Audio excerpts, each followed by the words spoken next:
A very good evening once again, viewers. We're all set for another exciting contest between two very talented sides. We're here in Abu Dhabi Tolerance Oval. It's UPRO Summer Cup Pro Edition 2026. It's going to be Sodexo Kelvin Cricket Club taking on a very talented side of Dubai Royals, and we're expecting to have a very fascinating game of cricket. Right then, just a short while ago, I was there with the two captains and the match referee for the all-important toss.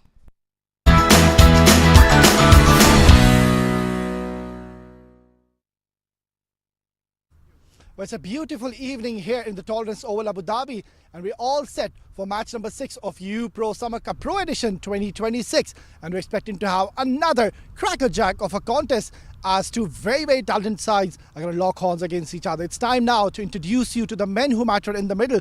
On my left is the captain Hamid Khan of Dubai Royals. On his left is Mitch Van Wyk, the captain of Kelvin Cricket Club, and on the extreme left is our esteemed match referee, Mr. Preetham. Hamid, you've got the coin. Please give it a spin. Yeah, we could always do that again. Not a worry. There we go.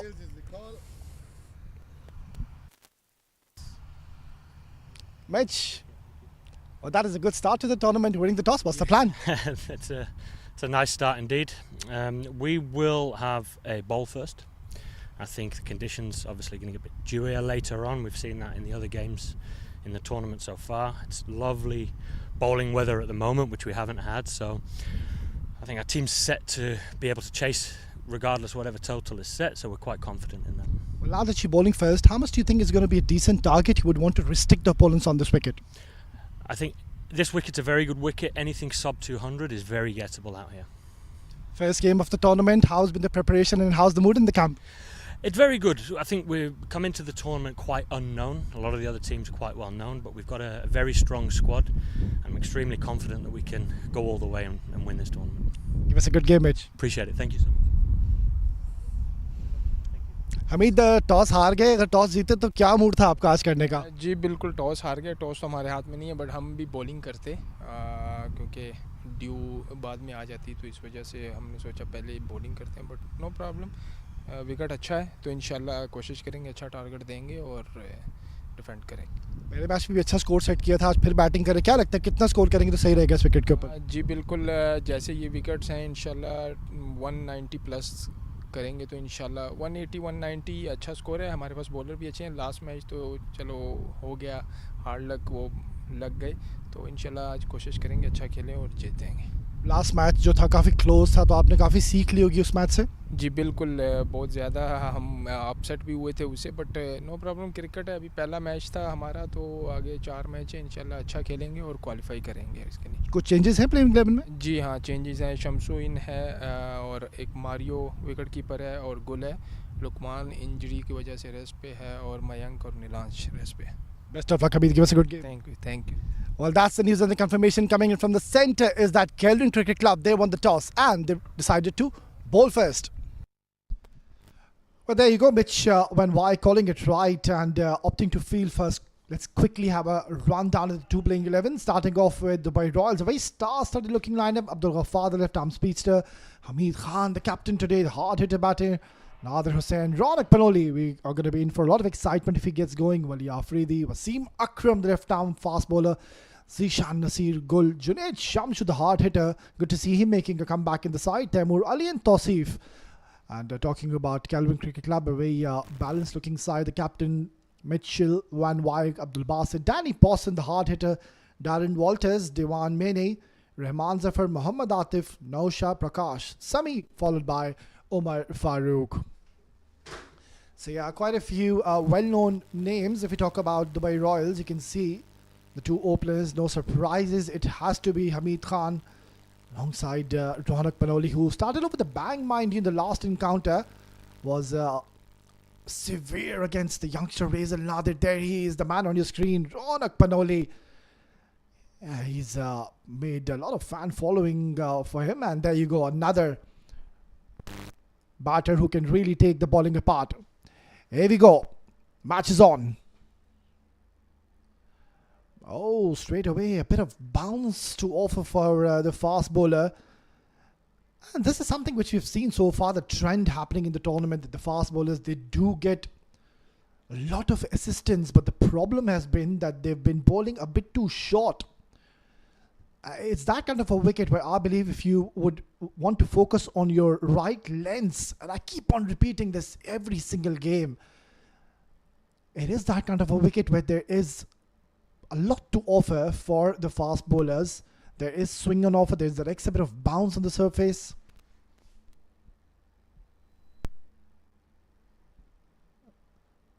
I think he's gotten lucky with this delivery. Rahman Zafar opting to bang in short to Ronak Panoli. I'm not too sure if that's going to be the right approach, because Ronak Panoli, he's severe. If you ball anything in those short areas against him, an absolute powerhouse are these two. Hamid Khan on the other end, a genuine match winner. Somebody who can really take the game away from the opponents very quickly in the contest. And here he is, missed out in the last game. We'll look to go all guns blazing. Yeah, that's another quick bumper. Hamid Khan is not very pleased with the decision of the umpire, but I mean, this is something which the batters, they need to realize. The umpire, he's made a call, he's made a decision. You going and talking to the umpire, having a conversation with the umpire is not going to make him change the decision. So you need to respect the game. That for me, I mean, for any cricketer or for any council, that is the number one priority. And I mean, Hamid Khan really just needs to get on with the game. He's literally gone on to the umpire and having a word with the umpire. I think this is really unnecessary at the moment. Surely Mr. Preetham, the match referee, is having a close eye as to what's going on in the middle.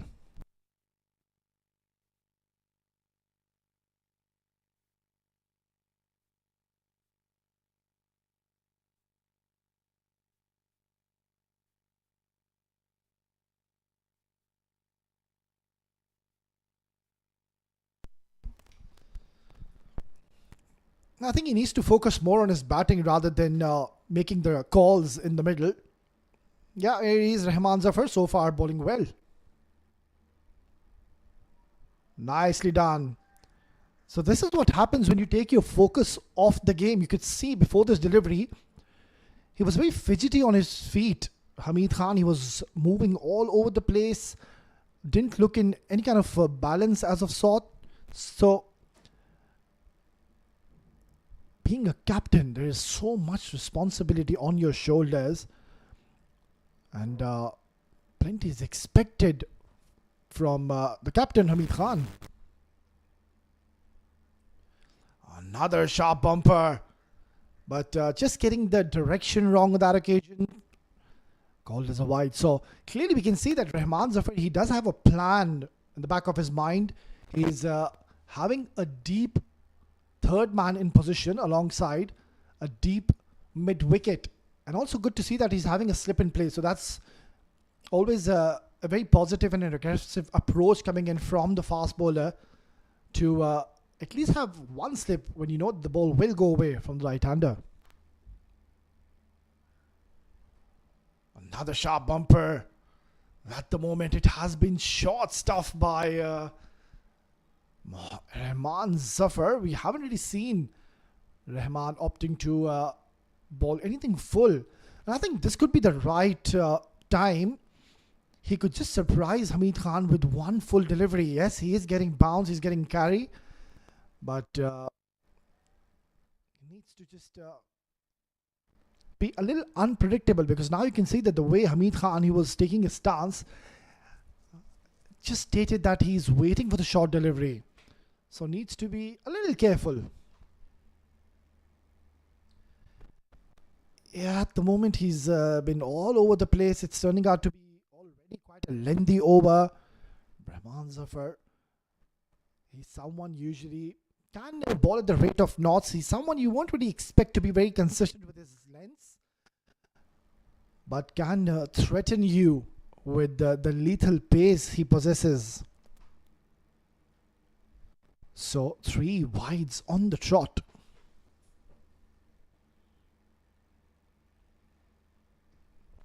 And Hamid Khan, he's gotten it in his range and he has dispatched this towards the long off for a huge maximum. So this is exactly what I was mentioning, that he needs to be a little cautious and careful, and you don't want to be awakening this man, Hamid Khan. If he's on song, if he gets going, well, we're going to be needing some covers out here in the stands because he is an absolute run machine. It's a treat to watch really when Hamid Khan is on song, because that man on your screen, he's someone who is not a really big fan of taking the singles and doubles. Miscued, and luckily that he hasn't really timed. Otherwise, the long, or rather the mid-on fielder would have come into equation. Nonetheless, finally, the first over comes to the end. It's 11 for no loss after one.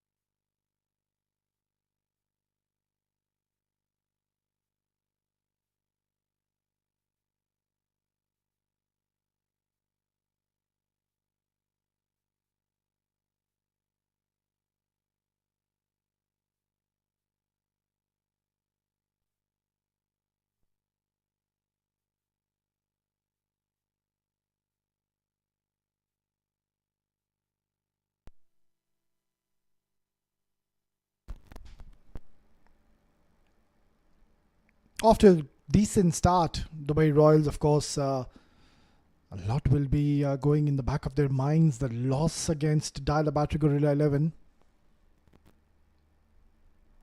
That's worked away towards fine leg, and Ronak Paloli gets his first boundary for this evening. Yeah, it wasn't the best of starts. Too short, drifting down the leg side. It was a hit-me delivery. And having the fine leg in the fielder, you're always asking for trouble. Abdul Basit, the new bowler, another bowler who's quite talented, and I think he needs to really learn and adapt to this wicket very quickly, because the two batters in the middle, they can really ruin and spoil your wickets pretty early in the contest. Swing and a miss.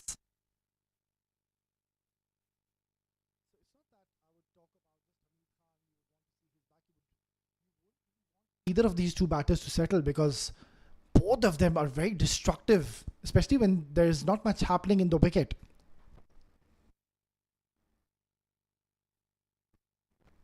Oh, very close to the off stump. Hamid Khan needs to be a bit more cautious.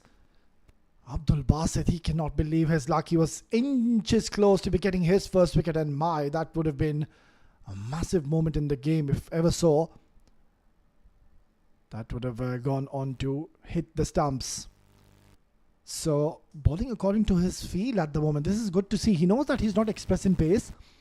That's why he has a deep mid-wicket and a deep square leg.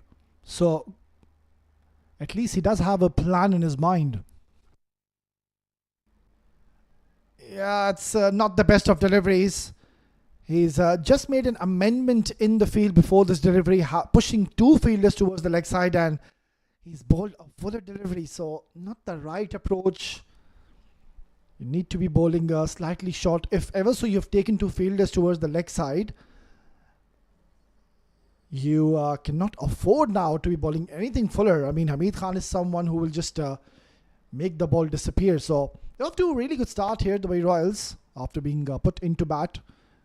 They're on the run. Oh, that I think just bursted through his hands and could have been a big moment yet again in the game. So already a pretty exciting start to this contest. So 3 boundaries in this over. Expensive over by Abdul Basit. But I think somebody just needs to step in and have a word with Abdul Basit. If ever so you would want to bowl fuller, maybe just have the long off pushed back, alongside the deep cover. Get your mid wicket and your deep square leg fielder in the circle. Then you can afford to be bowling full. Otherwise, it's just going to be an easy task for Hamid Khan. Thick outside edge. Once again, not the right length. Too full. And asking for trouble again and again. So, massive over. 16 runs have been looted in the second over. It's the end of over number 2. It's 27 for no loss.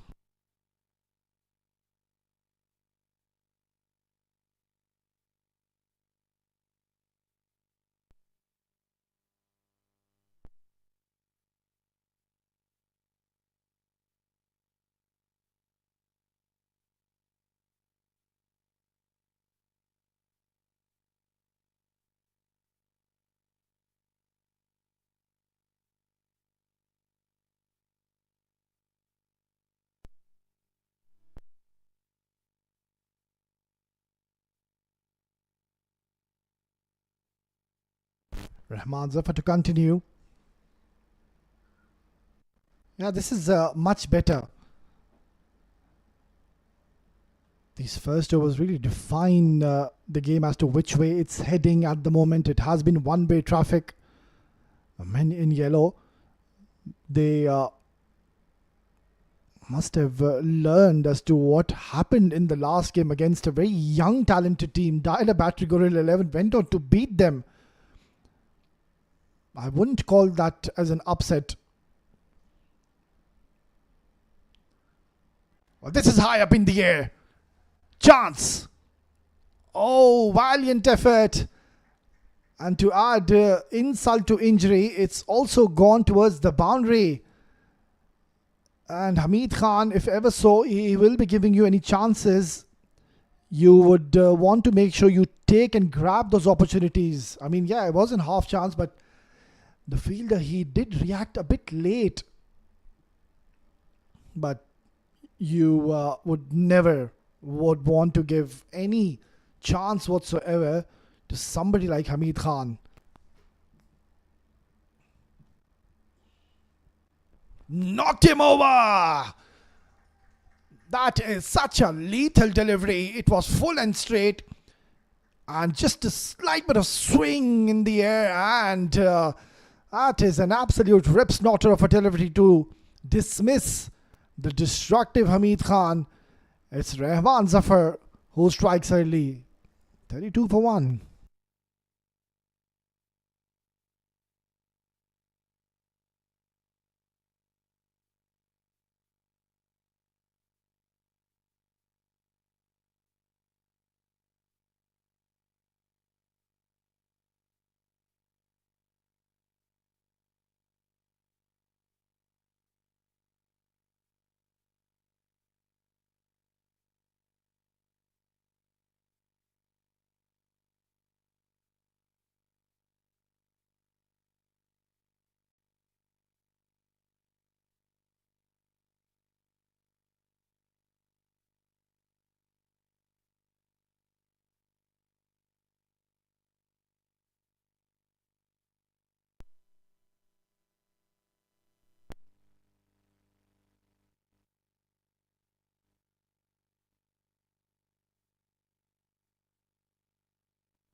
Already a very eventful start to this contest.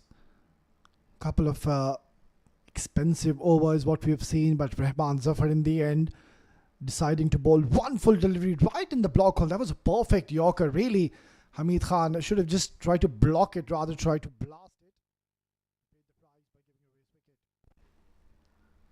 it. And in comes another destructive machine, Junaid Shamsu. Well, all praise to this man. I mean, Junaid Shamsu he's been around the domestic circuit for, I think, maybe more than 15 years, if I can recall.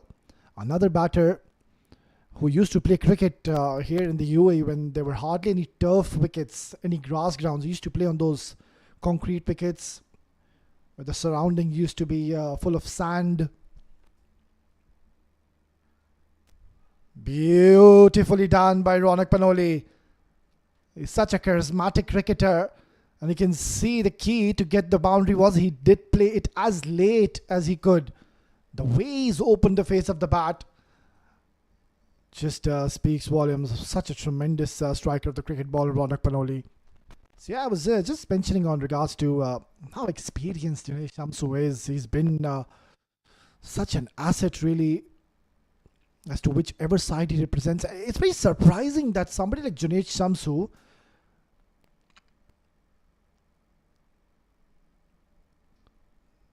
hasn't gotten a chance. Oh, that's not good, really. I mean, that's not going to please the captain. You need to be on your toes. He tried to bowl another block hole delivery. Yeah, better effort was required. He could have really got his hand down on time, rather try to stop it with his foot. And Zafar wasn't impressed. It's 41 for 1.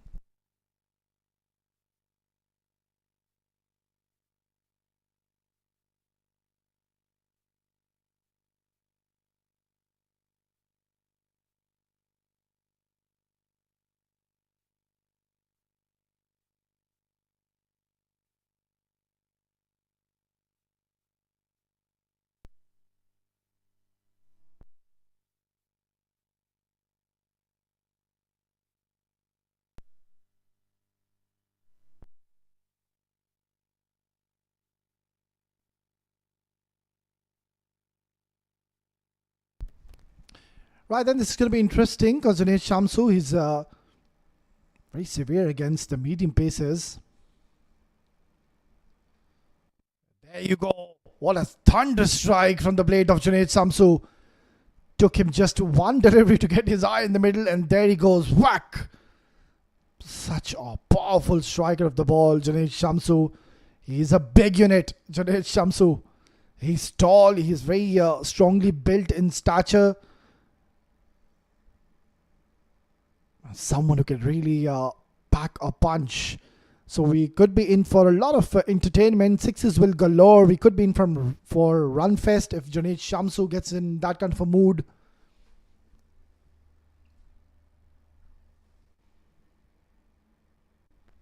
Nice. That's a good delivery. If Abdul Basit can be consistent with those lines and try to be smart with his variations, you could keep Dinesh Shamsu quiet. So I was just discussing as to Dinesh Shamsu. I mean, he's been such a consistent performer for quite a while. Slightly uppish, but he has cleared the inner fielders. And oh, careful, careful. That could have been very nasty. I think his knee just got plucked into the surface. And I've seen ugly and nasty injuries taking place when the fielders, they're trying to put the heart in right now. Have a close look as to what has happened. Oh, careful, young lad. This could have been really ugly. Hits it hard towards mid-on and passes him easily in the end. Gets another boundary to his name. So he's already looking dangerous. Mind you, he's playing his first games in Shamsu. And already he is announcing his arrival here in Tolerance Oval, Abu Dhabi. Of course, he's played a lot of cricket in Sharjah, back in Dubai. And now here he is, here in the heart of the UAE, Abu Dhabi. And already off to a blistering start. Smash down the ground. Take that. Another maximum. Dinesh Shamsu is on a roll. And Abdul Basit getting predictable, and how easily really he's hit that for a maximum. I mean, it just looked effortless, beg your pardon. The way he's struck this ball, you could see that the swing of the bat, he didn't really complete his shot. It was just like a check shot. That itself is a testament to the fact that how powerful this man is. Raced on 19 in no time.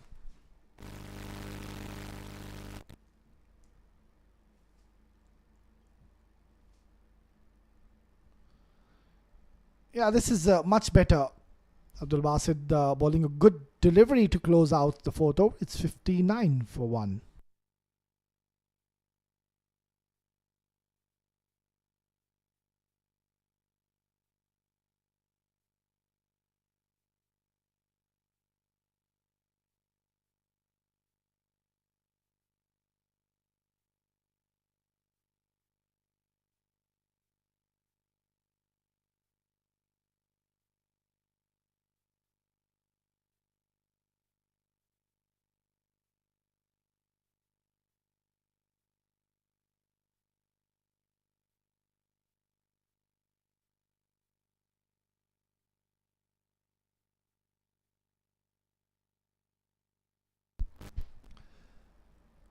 change in the bowling. It's going to be Sami to be bowling his first over this evening. He's tall. Let's see if he can get the next bit of bounce to offer. Down the leg side will be called as a wide. We've already seen quite a few wides bowled in the power play. That's something they can't really afford. But lucky for Sami, otherwise this would have easily gone towards the boundary, knowing that the fine leg was in the circle. All Ronak had to do is just get some part on it. So here he is, Junaid Shamsu. He's already looking in a very destructive mood this evening. Here for some serious business.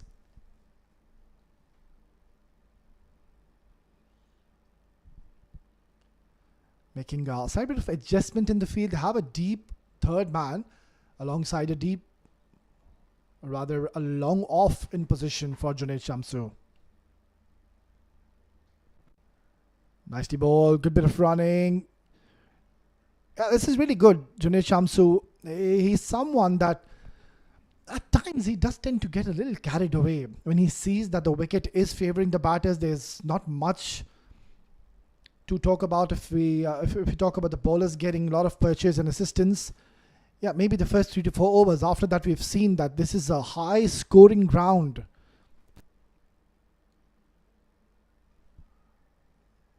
Good running. Ronak Panoli, he is an absolute live wire between the wickets. So I think it's a tailor-made situation for both these batters. But it's just that he needs to be a little sensible in his approach, Junaid Shamsu, and ensure he respects the good delivery. He's done that so far, but his presence is going to be super important. Hits it hard down the ground, rather drills it towards long on. He's dealing only in boundaries and maximums. Not a big fan of taking the singles and doubles. He's such a powerhouse, really. And I can promise you he's not middled this. You can see that the bat did twist in his hands. But still, the power he's been able to generate is impeccable. Yeah, brilliant picture captured by our production team. Of course, a big thank you to them. They've been doing a phenomenal job so far in this tournament to bring you these live pictures. Oh, what a shot. In fact, very close to the long off fielder. I think it was Danny Pawson down there. And Junaid Shamsu, for a moment, his heart would have been in his mouth. But what a shot. What a proper cricketing stroke. For a moment, it did look like that Danny Pawson was going to be in action. But that is an incredible stroke. Showing the full face of the bat. Elbow onto the line of the ball. Everything seemed to be very correct. Pulled away nicely. Gets another boundary. He's raced on to 34 in just 11 deliveries. And the bowlers of Kelvin Cricket Club are falling short of answers, because when Junaid Shamsu is on song, best of luck. 77 runs and we just into the 5th over. We just might see the highest score in this tournament. We've seen teams surpassing 200, and also almost we've seen the 200s getting chased. That itself just gives you a statement at how good this wicket is for batting. And now just showing some finesse. Such a smart cricketer, using the pace of Sami, and Sami getting off radar yet again, just drifting it down the leg side, and Junaid Shamsu walking it nicely towards fine leg, knowing he was in the circle, would always get value for the shot. 22 runs looted in the 5th over. It's 81 for 1.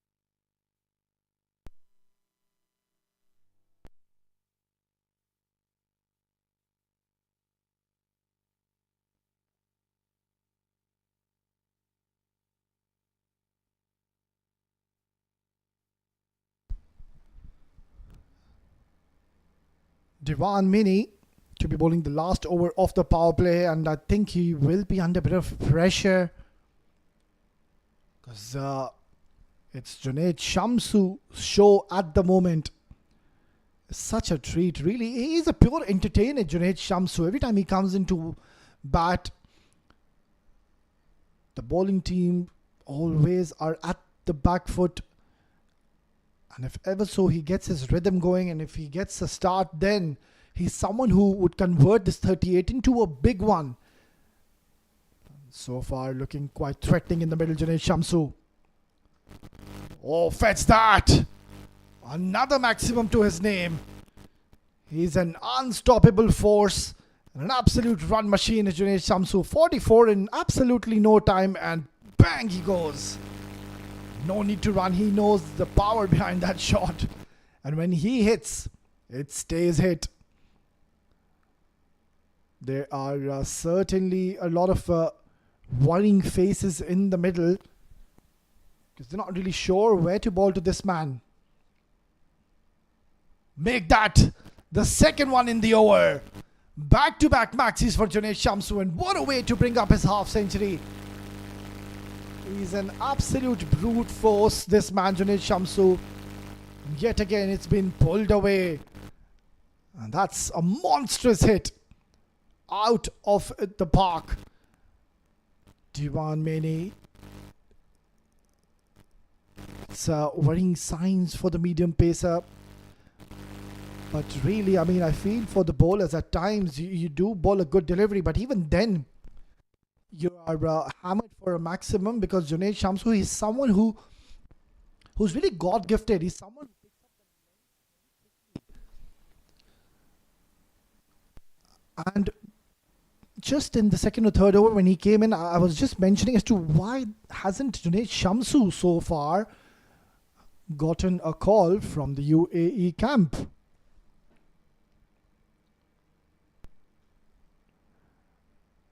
Because he's a powerhouse, and also he's worked so hard on his fitness. You can see he's quite fit. He's been scoring runs consistently for any side he plays for. Paloli now said, I too want to join in the party. That is a massive hit by Ronak Panoli. It's out of here. It's one of the biggest sixes I think we've seen in this tournament, and it's come out of the blade of Ronak Panoli. Oh, in fact, is that out? Oh my word, that just went right up in the air, and for a moment I thought he's gotten a lot of bat on this one. But Ronak Panoli just getting a lot of elevation and not the distance. And that's a massive moment in the game. I just lost the ball completely, and the moment he struck that, I assume that has gone a long way. Has been taken in the deep, so they have finally gotten an important wicket, and both the opening batters are back into the hutch. It's 95 for 2.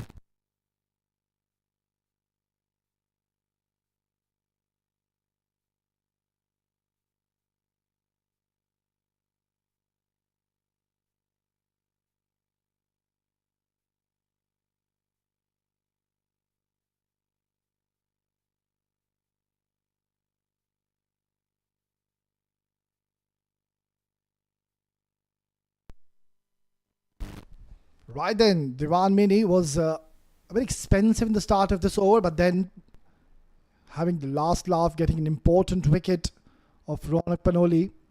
So they have managed to get the two openers out early, but the problem is the runs on the board. 95 already.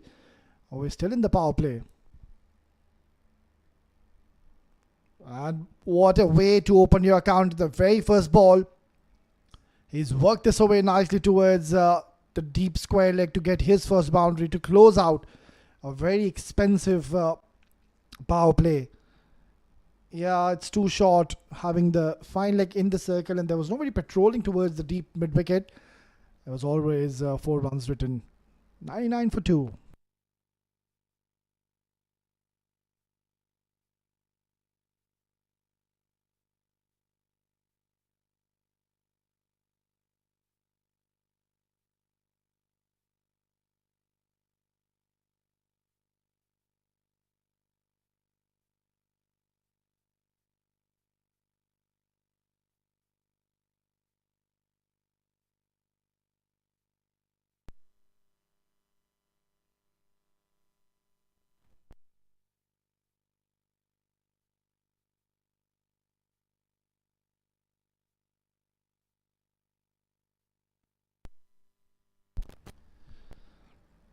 So straight after the power play, the captain, Mitch Van Wyk, has decided to introduce spin into the attack.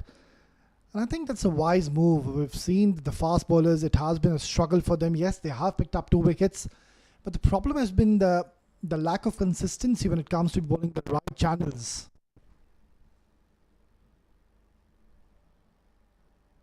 And another reason that this is a good move is that you would always want to take the pace off from Junaid Shamsu.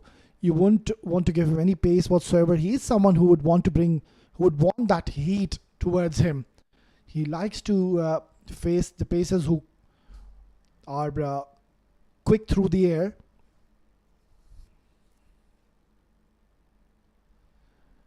And this is where now they should realize that they have picked up 2 wickets. So if ever so they can pick up Junaid Shamsu, that's going to bring another new batter at the crease. You're going to have 2 new batters at the crease, and this is where they could apply some pressure on the opponents. Yeah, it's a good delivery.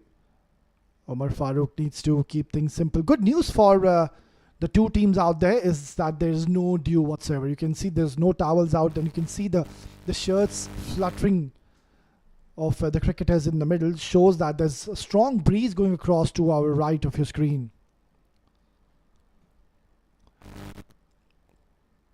And we've seen that the spinners, every time that they have opted to bowl slightly slower on this wicket, they tend to get some help and assistance off the wicket. Let's see now. This is going to be a good little contest. The first delivery, Junaid Shamsu picking up a single. Yeah, Omar Farooq making sure his field is intact. Short and nicely played. Gets only a single. Oh, what a fascinating knock have we seen. Junaid Shamsu, 53 in just 17. And we're just into the 7th over. We've already seen 100 in this tournament coming in from the bat of Aditya Shetty last evening. What a tremendous knock that was from the youngster. What a mature knock he played. And now it's Junaid Shamsu who has a very good chance to be getting to his personal milestone of 100. And it is that kind of a wicket where I don't really think it's troubling the batters as of now. I don't really think so. He's going to hold back. Junaid Shamsu will continue to look to go big. It's in the air, and luckily that could have gone anywhere. Gets a single and will retain strike. Good over by Omar Farooq. It's 105 for 2.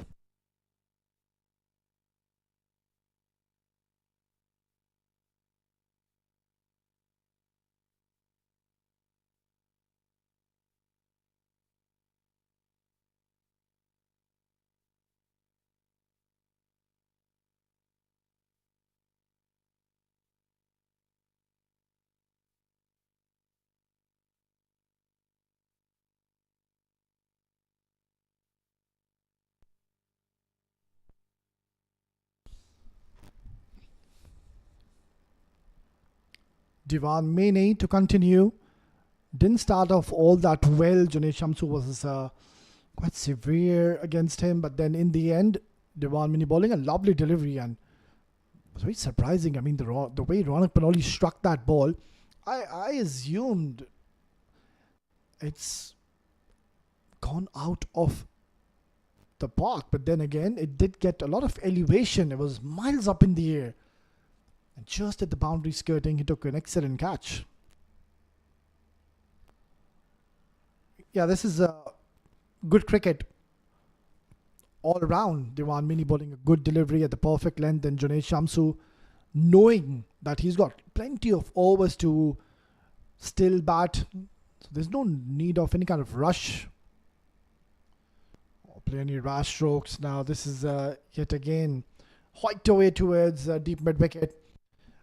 Rather could have played towards the long on with a straighter bat. I think he would have gotten better results, but just looked like he wanted to hit it a bit too hard.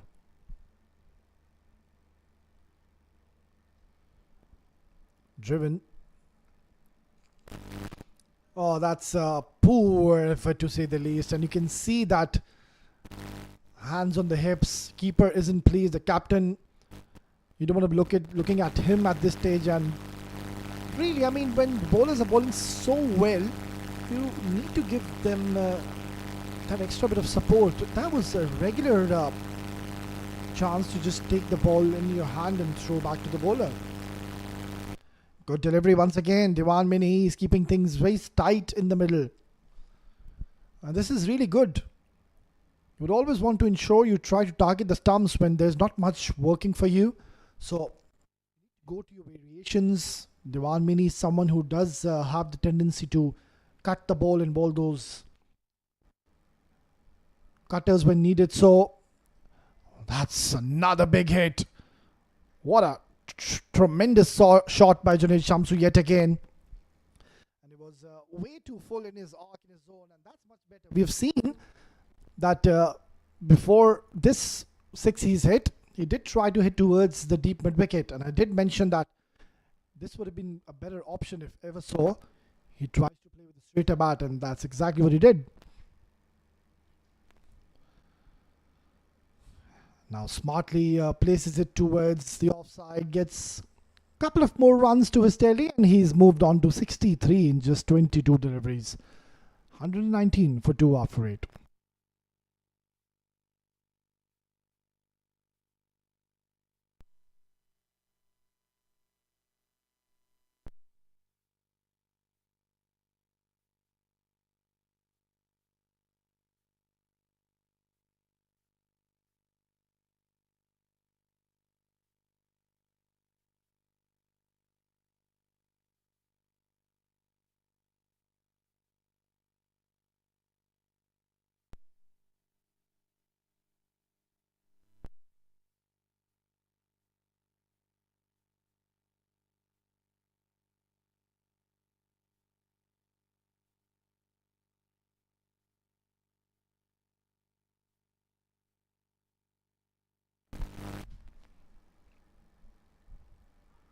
Sweeps it, but there is protection. Only a single.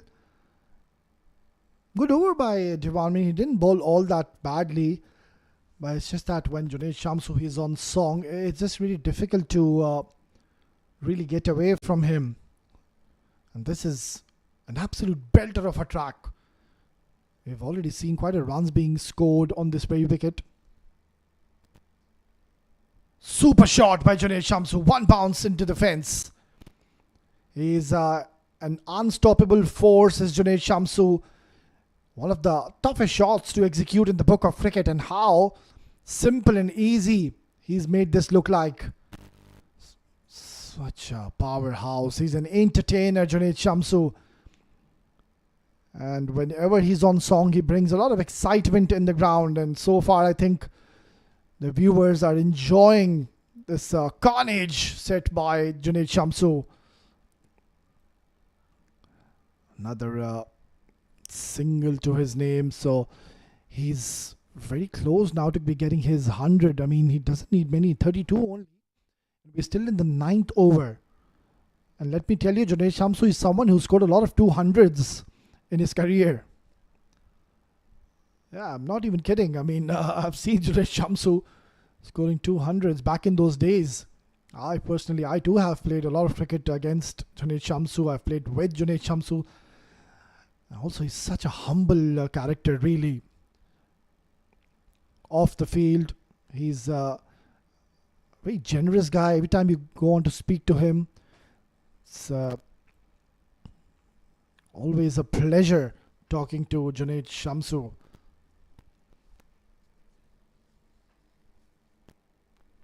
So far, he's been brilliant. All eyes on Junaid Shamsu. Hits it hard, hasn't hit that all that cleanly. Oh, that would have been an absolute blinder of a take. He's getting a lot of applause from his fielders because the effort which he's put in the deep is absolutely unbelievable. Oh, full marks for the effort. Young man, you have done a fabulous job to save runs for your team. Brilliant. It's 127 for 2.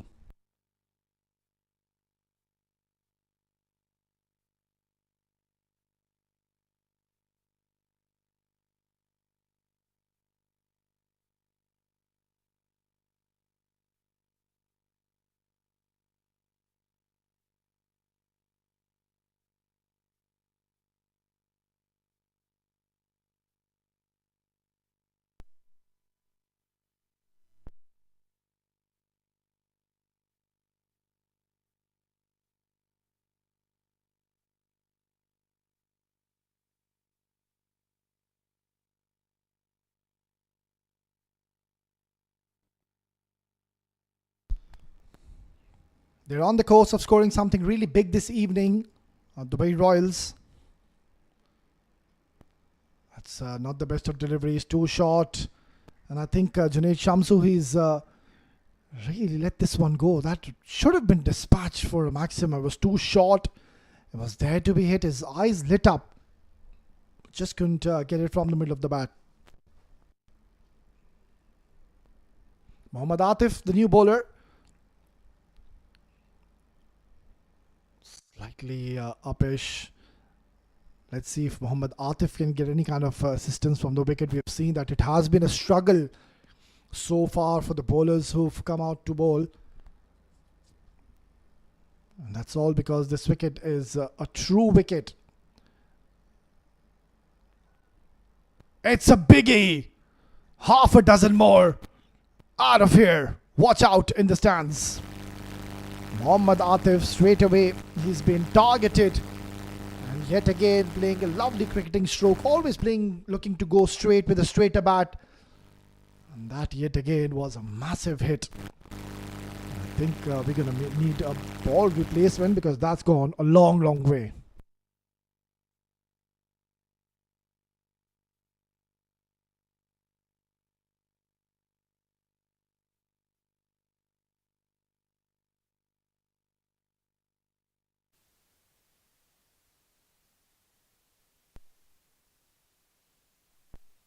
It's literally been like a highlight package the way Junaid Shamsu is batted, and this is what he brings to the plate every time he's on song and he's in this kind of a mood and rhythm.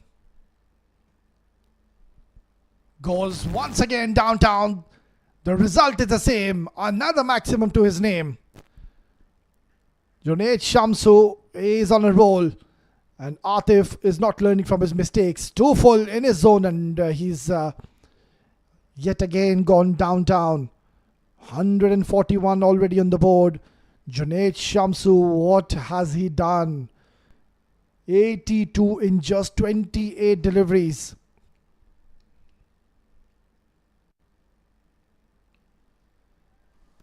It's high up in the air.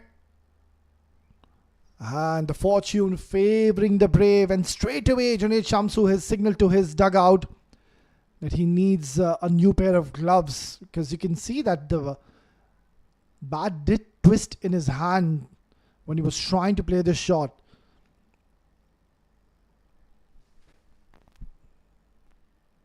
(15-run over so far. Make that a 21-run over. It's a massive over.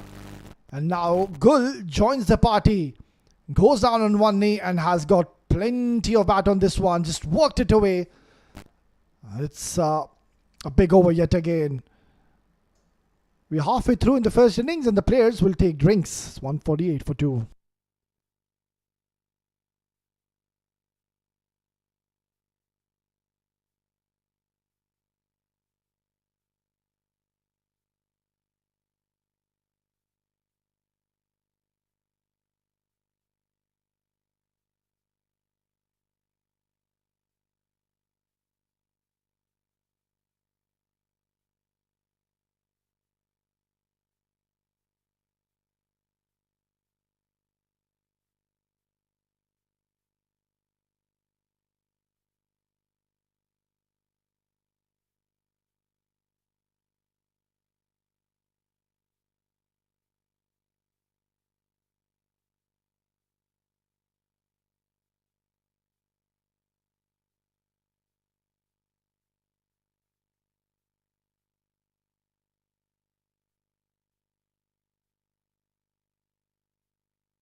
Back after the drinks break, and I think there would have been a long conversation and a meeting as to how do they stop the run flow, which is at the moment unstoppable. It's all because of Junaid Shamsu. Look at what he's done, 83 in just 29.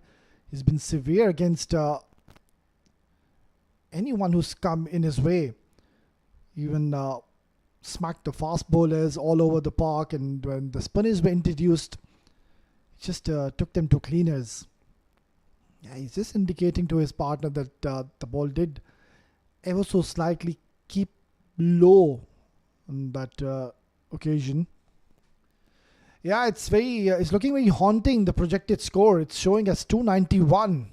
That will be a massive score. And if ever so, there's someone who can really go on to score 270, 280. It has to be the Dubai Royals. They bat so deep. They've got some quality top order batters, excellent all-rounders, and then they've got good finishers in the team as well. So, not very good signs at the moment for Kelvin CC. Swept away. He's asking the question. Loud appeal. Well, it's trickled away towards another boundary. Nothing seems to be going in the favour of Kelvin Cricket Club. And yeah, I'm not too sure what was he appealing for. That came right from the middle of his bat. 150 comes up on the board. It's 153 for 2. We're only in the 11th over. We might just see the highest score in this tournament so far.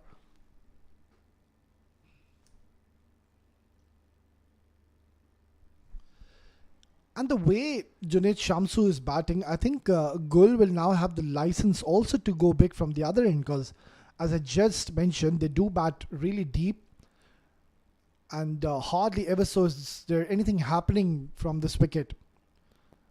That's been pulled away. There is protection. So yeah, I mean the runs which they've already gotten, that itself is a testament to the fact it's a really good wicket. It was just the first 2 overs where we did see some extra bit of bounce. There was very minimal movement, mind you, off the air, off the surface. That's hit straight towards the short cover fielder. Lucky for Omar Farooq, it was way too short. 154 for 2.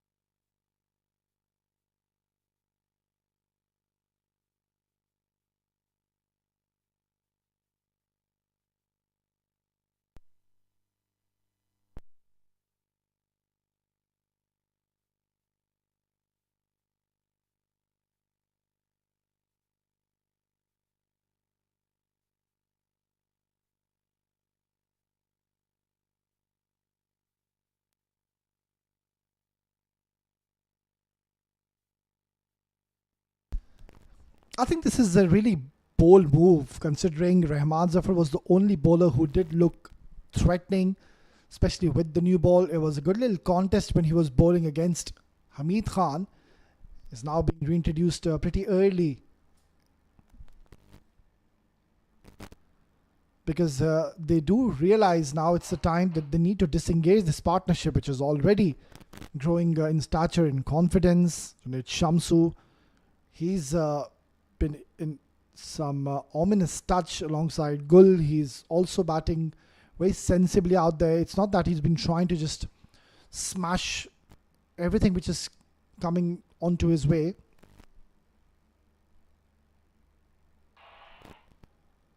On the other end, Junaid Shamsu, let him do what he's doing. This is what he does.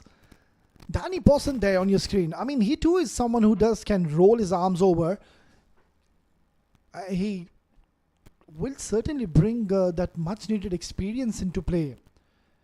You need somebody like Danny Pawson to get into action, because At times, when the batter is in this kind of a mood, you need to bring your expertise into play. Oh, that's nicely done by Junaid Shamsu.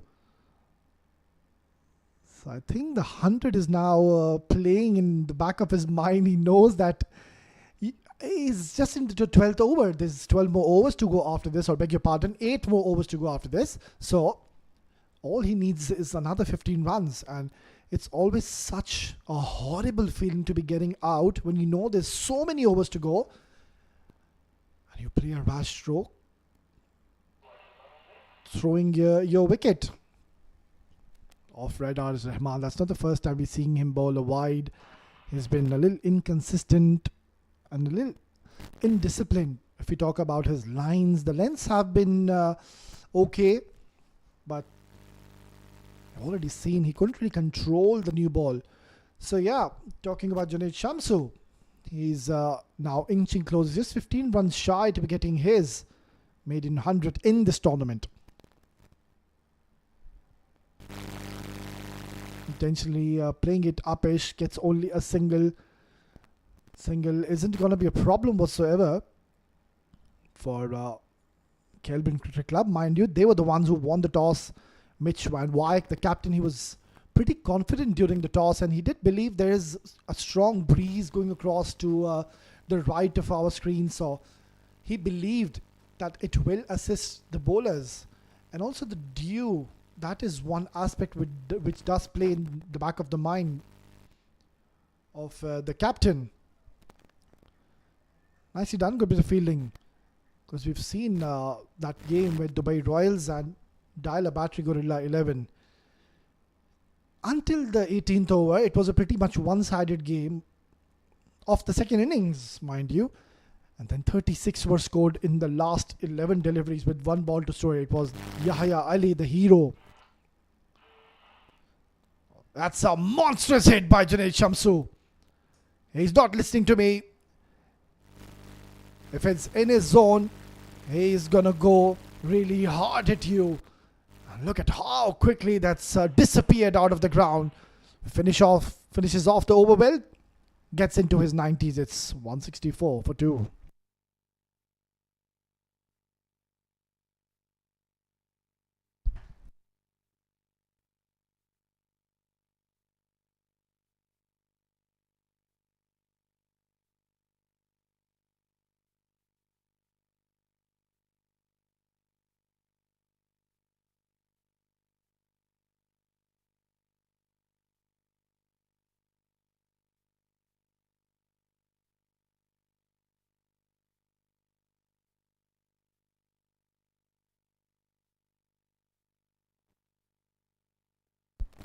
So to bring Zafar back into the attack hasn't really paid off in their favour.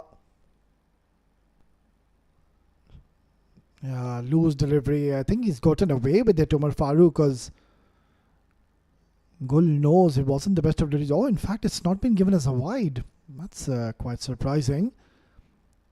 Right then, it's been given as a leg by. So now this is going to be very entertaining. This is an interesting passage of play. He needs 9 to be getting his to get to his 100.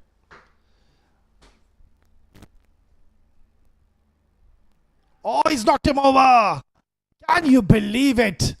Omar Farooq has produced an absolute page of a delivery to dismiss someone who was on his 90s. And look at this, he's been bamboozled. That extra bit of drift which he got through the air, that is what deceived Junaid Shamsu.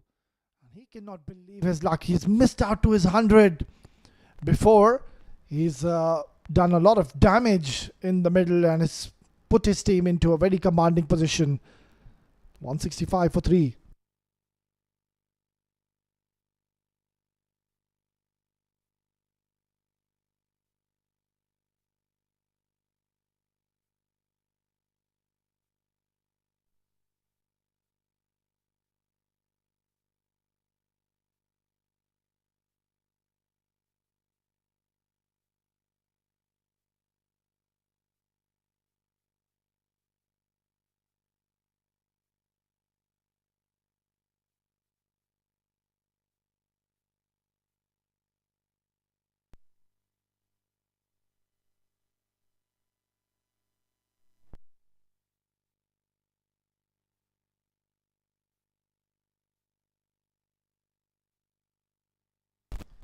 So finally, redemption for Omar Farooq, the standout bowler. You can see his figures where we've seen all the other bowlers were taken to cleaners.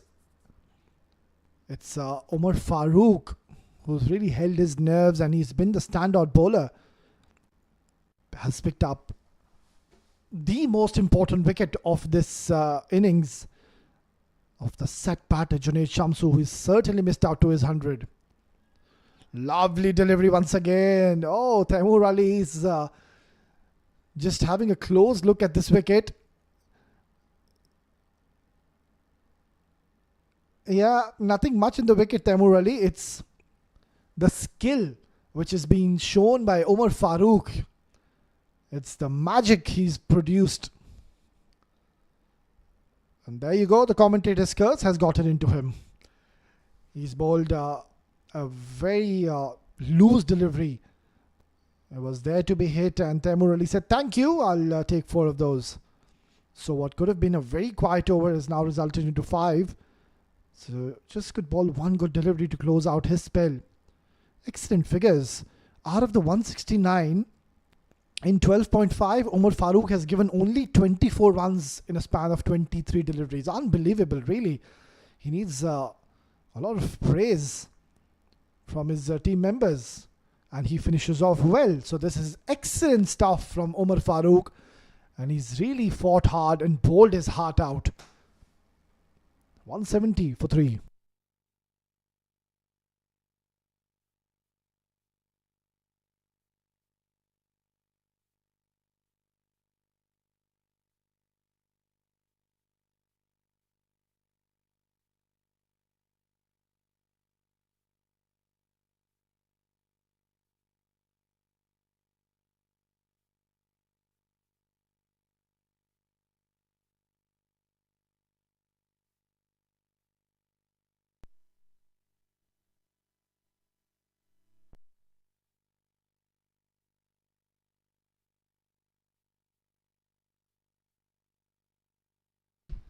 Yeah, it just seems like the captain, Mitch Van Wyk, he's heard me loud and clear. I was just mentioning as to why Danny Pawson hasn't been introduced into the attack yet.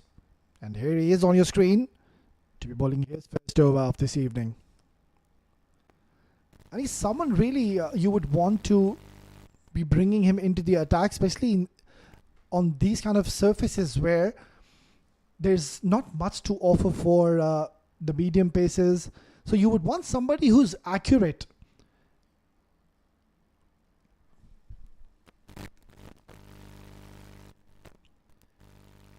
It's been worked away towards deep square single.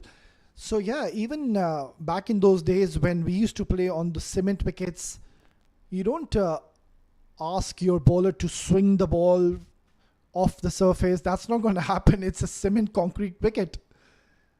So back in those days, you just used to ask your bowlers to bowl in those right good length areas and just play around in those good length areas. Or once the field is open, that's where you can bowl the variations, the cutters, the slower deliveries. Forget about the slower bumpers. That's not going to work on cement. And there you go. You can see that the first 3 deliveries he's bowled so far, he's been right on the money. This is what he brings on the table. So maybe when Junaid Shamsu was at the crease, Danny Pawson could have been the right option to be brought into the attack early in the contest. There's no due whatsoever. Danny is someone who enjoys his cricket, will come in and put in all that hard effort. This is slashed and very close to the deep cover fielder. Yeah, Danny Pawson, he knows that he was mighty close to picking up his first wicket. But this is good to see. I mean, he's got a packed offside field. So he's having a plan in his mind. It's not that he's just running in and just bowling wherever he wants to. In short, he bowls 3 good deliveries right in the good length area. And then the 4th delivery, ensuring he doesn't get predictable. And now goes back to his perfect length. This is tremendous medium pace bowling. He's such a smart and a canny bowler. And this is the reason I was saying, why wasn't Danny Pawson introduced into the attack early? because this is what he brings on the table. That's a very good delivery by Danny Pawson. And finally, some consistency by a bowler has gotten him his reward. It's 177 for 4.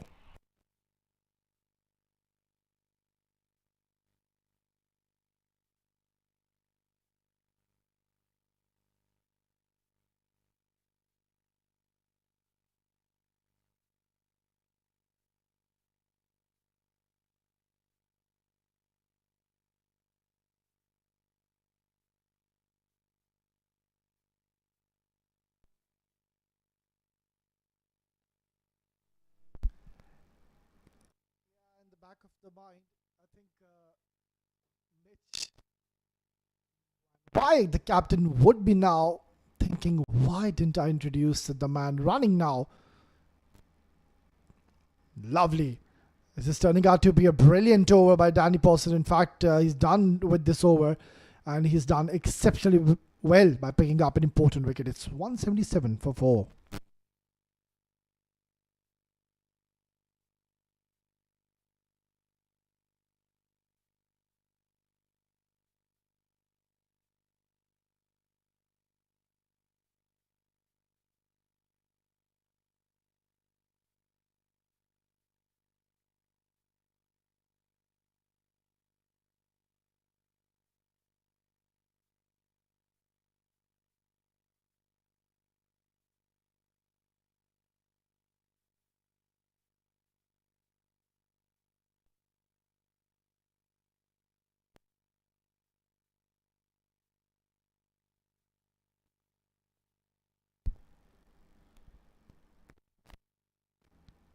Right then, it seems like it's the captain Mitchell Van Wyk.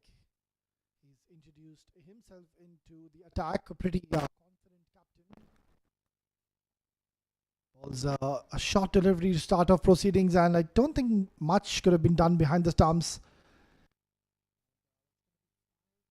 Yeah, there you go. The confirmation coming. It's going to be 5 wides to start off proceedings. Yeah, at times it's not easy. I mean, you come in and you play your first game. You're not warmed up properly, and you just come in and bowl your first over. So this does tend to happen. Yeah, another one just drifting down the leg side now. So I think Mitchell Van Wyk, all he needs to do is just try to focus, maybe bowling in the right areas. Maybe just make the batter play. You can see that he's trying to bowl a little quick, and it just slipped out of his hand, the last delivery. I mean, he's a very talented quality bowler, very inspirational leader. If you talk about Mitchell Van Wyk. But it's a rare sight to see Mitchell Van Wyk starting off not so well. He's someone who will come and be very consistent if you talk about his right lens. Especially his lines is usually very precise and consistently will look to bowl in to the stumps.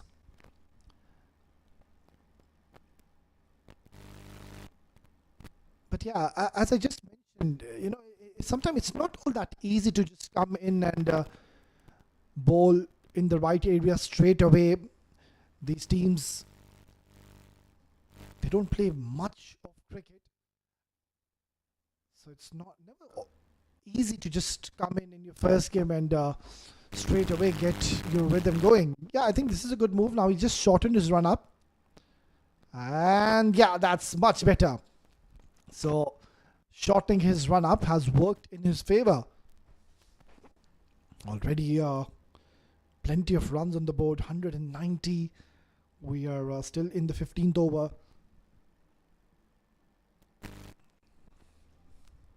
Yeah, this is much better.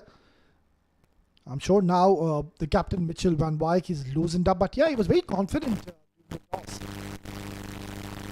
was very positive in his approach, and now he's done well. He's made a good little comeback after he was slightly wavered in the start of this over, but now doing a decent job and has finally found his right channels.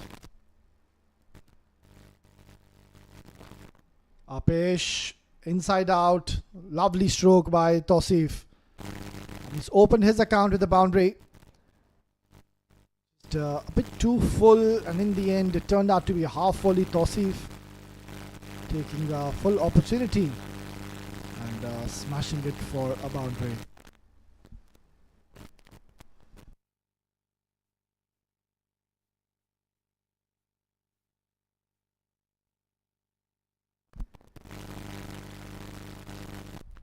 Yeah, very good delivery. That's a good little comeback by the captain, Mitchell Van Wyk. Just slowing down a little bit, sticking all the pace of the ball. And he looks to ball the variation. It has worked in his favour. Just like that. And just a hint of drift also in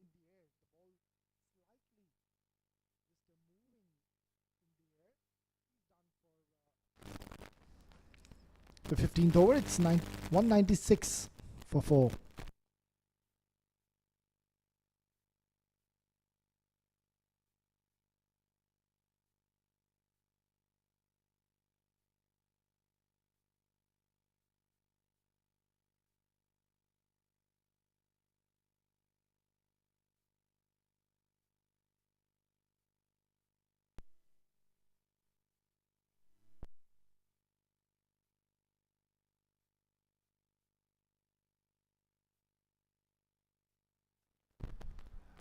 Important to continue. I think he's been the standout bowler so far. Bowled a terrific last over. Sure he keeps his lens intact, just playing around with his line a little bit, but he's been super consistent to be bowling the right lens at the moment. Yeah, there you go. That's a perfect delivery. There's nothing much a batter can do. Temur really is someone you can't really keep him quiet for long, but look at what he's done. Temur, he's already played 10 deliveries, and it's high time these two batters, they need to get into the act, because you've already gotten plenty of runs on the board. Lovely delivery, another dot delivery. It's turning out to be an excellent over by Danny Pawson, quite contrasting as to what we have seen compared to the other bowlers, where it has been a struggle. They've been rather too full, way too short. And it was Junaid Shamsu's show. He was on the up and he didn't spare anyone. Another good delivery. Shy at the stumps, and I think a direct hit. And Tosif would have been under some trouble.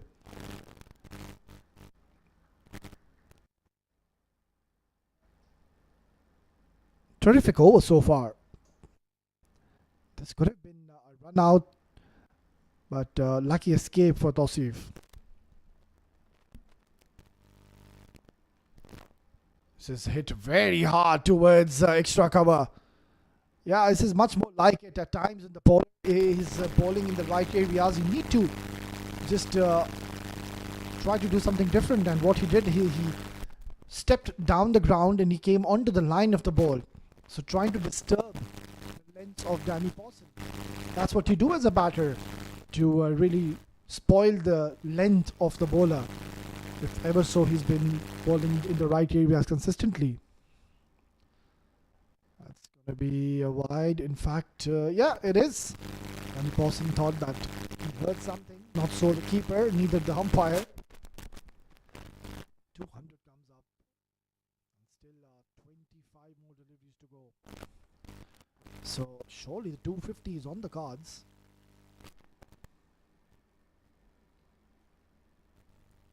Asking the question, and umpire stating that this is missing leg. Exited over by Danny Pawson. It's 203 for 4.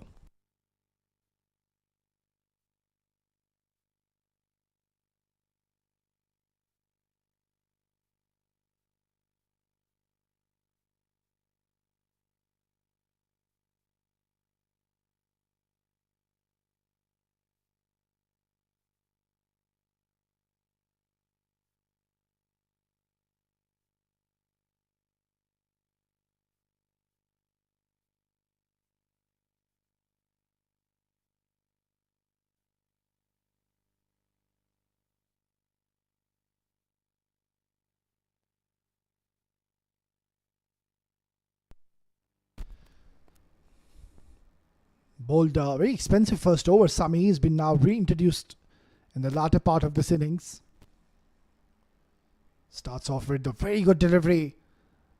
Right in the block hole, and nothing much Tausif could have done. Yeah, you can see his shadow practicing, wanted to play towards the deep mid wicket, but even so, if he would have gotten any bat in this one, I don't really think this would have gone far away. So they've done well. Just slightly pulling things back. We saw the last over by Danny Pawson. What a lovely over he bowled. Already has picked up a wicket as well. So now he needs a bit of support from the other bowlers as well. Upesh, but no timing or the power behind the shot. Well, talking about Danny Pawson, I think he will have a big role to play when he comes out to bat in the next innings. Another very fierce striker of the ball. And one thing, the way Royals, they need to make sure they don't take the game easy.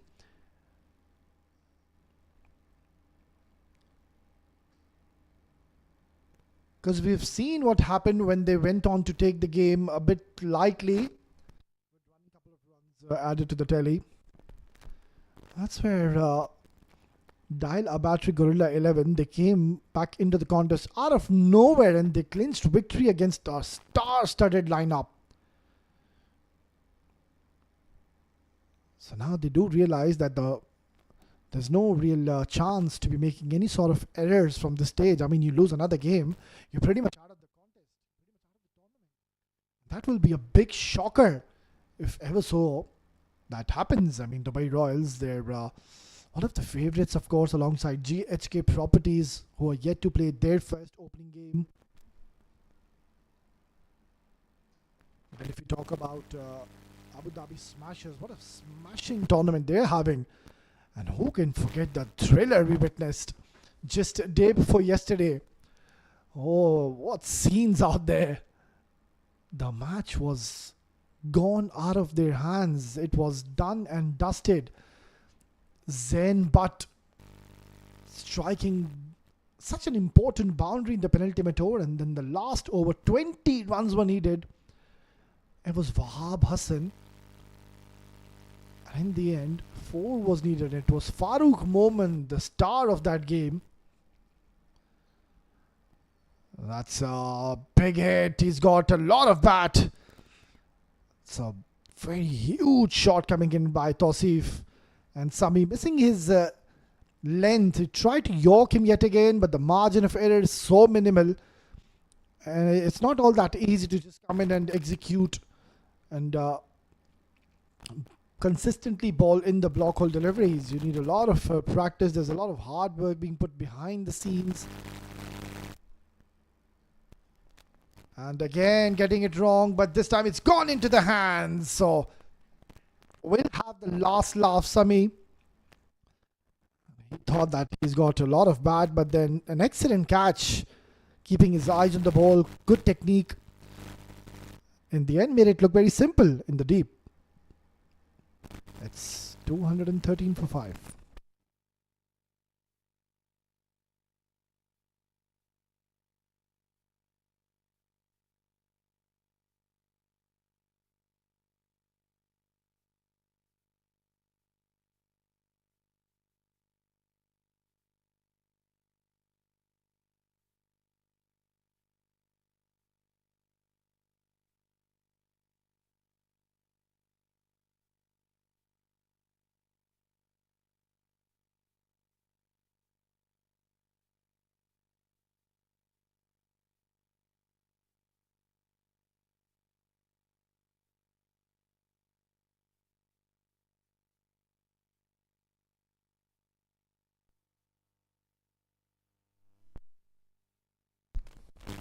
It's a good little comeback passage here for Kelvin Cricket Club.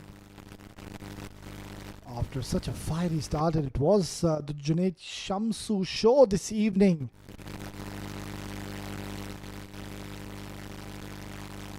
It's going to be Danny Pawson to continue. Mind you, he's got a couple of more overs under his sleeve, so he is going to be bowling the last over. Yeah, I remember at one stage the projected score, it looked like they're going to surpass 280 the way they were batting until Junaid Shamsi was out there in the centre. But after his departure, none of the batters have really carried on the momentum in their favour. And here he is, Abdul Ghaffar, another very talented bowling all-rounder. And this is his role really. He comes on to bat at these kind of stages where you would want those quick, fiery 20-30 runs. And that is the role defined for Abdul Ghaffar. This is what he's in the side for. Beautifully done. This is very clever of Danny Pawson. He's such a smart and a canny bowler. Couple of things to really highlight on that delivery. Of course, first it was right in the block hole away from the arc of Abdul Ghaffar. And also you can see that he really took the pace off. It's a very difficult delivery to execute, to bowl a slower Yorker. And now he's fired it onto the stumps, and he has breached the defense of Abdul Ghaffar. It's a short stay for him, but this is some very impressive bowling we're witnessing by Danny Pawson. A wholehearted cricketer. Now I understand why he was held back.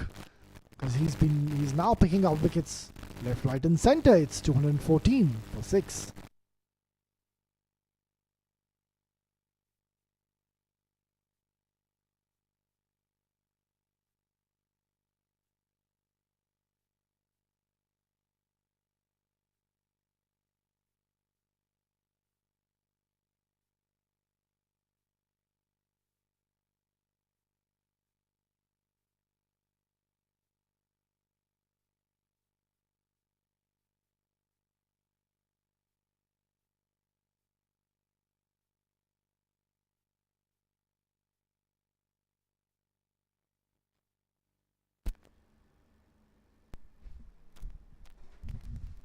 Was such an impressive bowling display by Danny Pawson. Of course, someone who's played a lot of cricket in this part of the region, Danny Pawson, knows how to be coming in bowling in these tough circumstances. He's bowled a short delivery and just getting his length wrong on that occasion. Maybe he could have just stick to as to what he was doing, trying to bowl the York block hole deliveries. In fact, he's tried to just bowl slightly shorter, but the problem was the line. Having the fine leg in the fielder was always asking for trouble, even though he's given only 5 runs in the first 4 deliveries. Yeah, again, not the best of deliveries by Danny Pawson. Again, trying to bowl a Yorker, missing his line and length yet again. And yeah, that was surely meant to be hit for a boundary. It was a freebie to offer to Nadir Hussain. Gets a couple of boundaries to start off his proceedings this evening.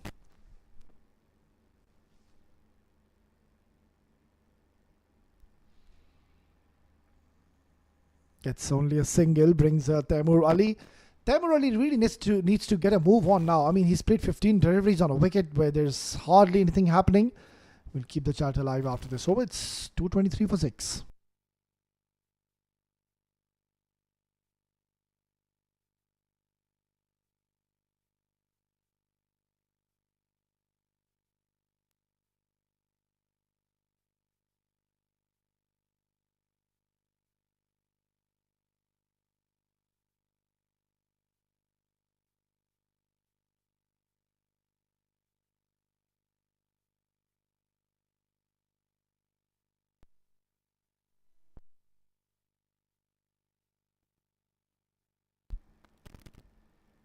So we will continue.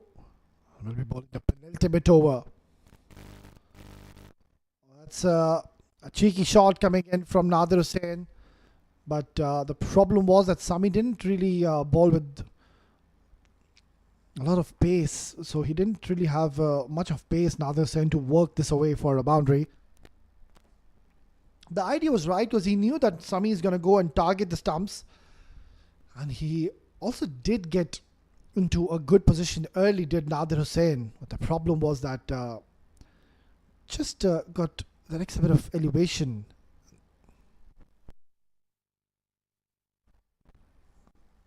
Good shot once again, but straight to the fielder. Single isn't really going to be bothering.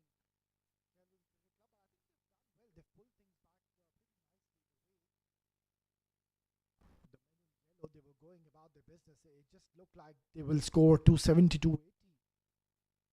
If I can recall, they were 170 or 118 in 11 overs. That's a big shot. And he's got a lot of bat. Taimur Ali finally connects one. And surely he's enjoyed hoiking it towards the deep red wicket. You can see the shuffle across the stumps. And that's a good idea. Just playing around with the crease. And that's much more like it, getting half a dozen to add 6 more runs for his team. 232 now on the board. Hits it hard. Chance taken. It's gone to the captain. He's one of the safest fielders. And yeah, you can see what he's indicating. That the floodlight came onto his eye line. But still, he's somehow ensured he keeps his eyes on the ball. And the captain has clinched a very good catch in the end. It's 232 for the loss of 7.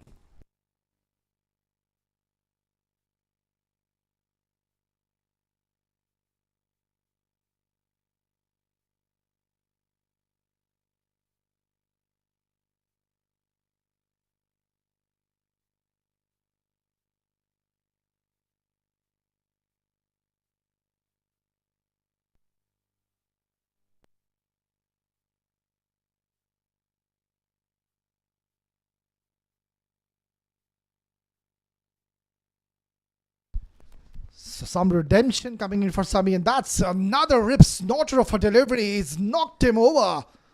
What a sight for the fast bowler. It was full, it was straight, and nothing much the number 9 batter could have done. But what a terrific comeback this is from Kelvin Cricket Club. And Sami is now on a hat-trick. It's 232 for 8.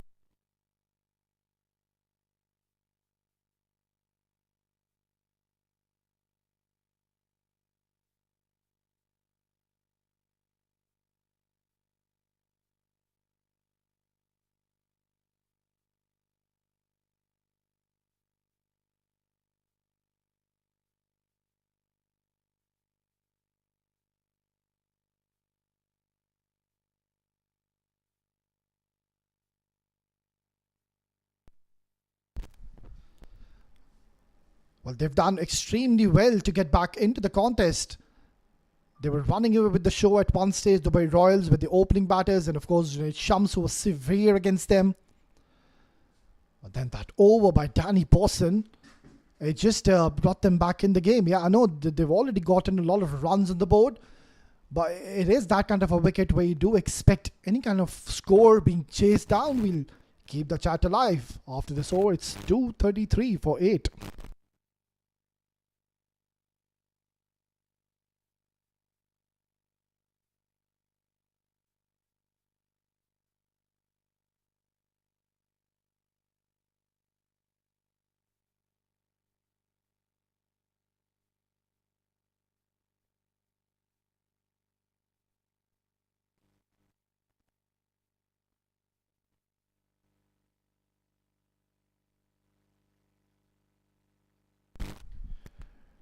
Right, then we're going into the last over of this innings. After being put into bat first, Dubai Royals, I think they've done a phenomenal job. 233 is what they've scored. Still one more over to go, so certainly that 250 is on the cards. 17 runs in the last over. If you know Wasim Akram and Nadir Hussain, they're out there in the center. There's a bright chance they could surpass 250. Crashes it towards the cover region, and the ball will have enough legs to trickle away towards the boundary. Good little chase by the captain, Mitch Van Wyk, but Wasim Akram, he's struck this beautifully. Look at that. He's tried to create some room for himself, and found the gap to perfection. No chance for the captain, Mitch Van Wyk. Good start to this over. Wasim Akram, of course, will be coming in the next innings, will be ready to go in with the new ball. Yeah, he's done the right thing. I mean, if ever so you would want Nadir or Wasim on the majority of the strike in the last over, it has to be Nadir Hussain. He's someone who's already looked in a good touch.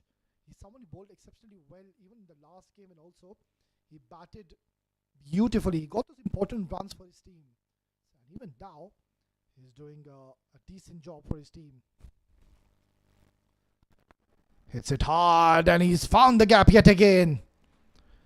This is a very important knock. It's a fiery knock by Nadir Hussain, clearing his front leg, and has crashed this towards the boundary to get to his 13 runs very, very quickly.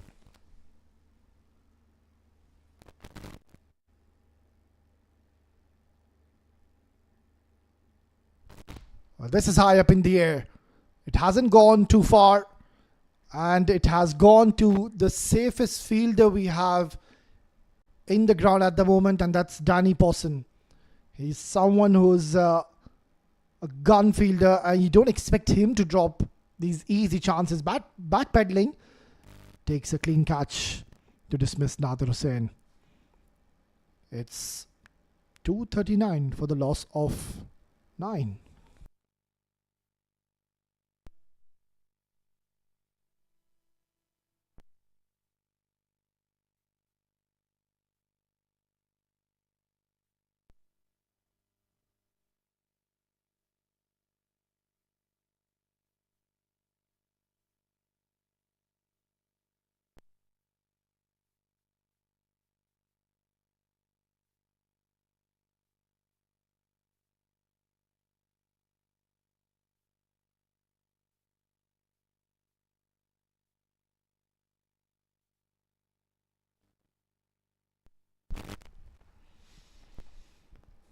So they're on the verge of getting bowled out here, Dubai Royals.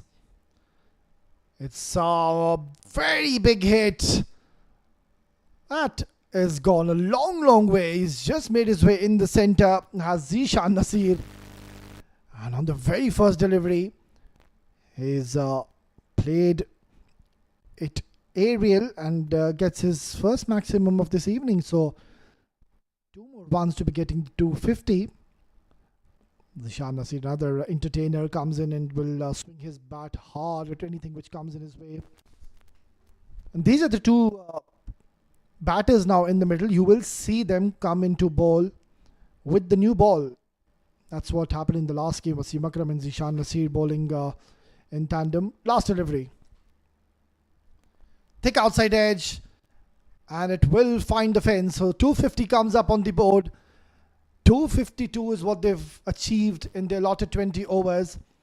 Yes, they have lost 9 wickets, but the thing is that they've scored a massive total on the board. 252 runs. That's not going to be easy when Kelvin Cricket Club go on to bat in the second innings and will be looking to chase this haunting target set. Well, that's how innings have panned out. You can see that the top orders, all of them getting into runs. Ronak Panoli once again missing out a big one. Hamid Khan, good strike rate, and then Gul and Taimur also playing a handy knock. In the end, Nadir Hussain providing the much needed impetus, but the man of the moment, Junaid Shamsu, 91 in 37, 7 fours and 8 huge sixes to his name. Yeah, a lot of options being used. An off day for Mohammad Atif. Even the captain Mitch Van Wyk was struggling to grip the ball. But for me, I think the pick of the bowlers were Omar Farooq. Of course, he picked up 1 wicket. And Sami as well. He bowled exceptionally well. Picked up 3 wickets. And Danny Pawson, brilliant. Picked up 2 wickets and gave just the 24 runs. 21 extras. That's something to worry about for Kelvin Cricket Club. We are now just going to go into a short little break, and once we are back, we can all be set with the run chase. Stay tuned.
Right then, first innings done and dusted. 252 is what they've posted after being put into bat first, and that is a massive target that they've set for Kelvin Cricket Club. Yeah, there you go, the field set up. He's gotten a deep third man in position. You can see the deep square leg fielder. So it's going to be Wasim Akram. I think the last game Wasim Akram, the lengths weren't all that accurate. Maybe he can now try to bowl slightly fuller with the new ball. Of course, someone who bowls with a lot of pace or gets early movement with the new ball.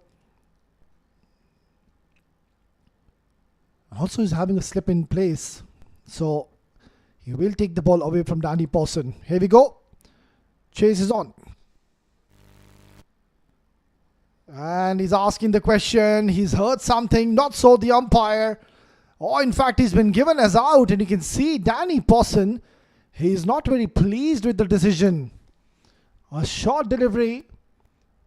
I'm not too sure if that is a ricochet off his trousers, but the umpire thinks otherwise, and he's given that as out. So disaster for Kelvin Cricket Club as they lose their first, in the very first delivery of this innings. It's 0 for 1.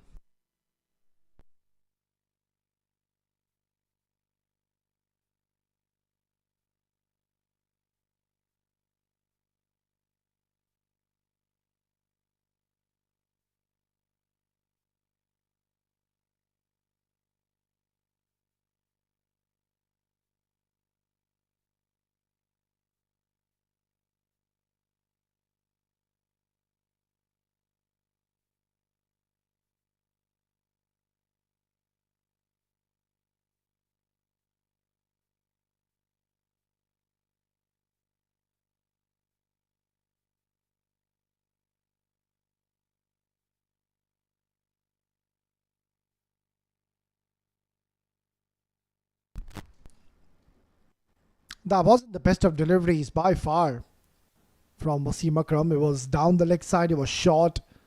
But lucky for Wasim Akram, he's gotten a wicket on his very first delivery. And in comes Darren Walters. Would be under a bit of pressure. You can see that the field is set very nicely by the captain, Hamid Khan. Quite aggressive approach, having a short cover in position, a slip in position, a short mid. So they're going for the kill.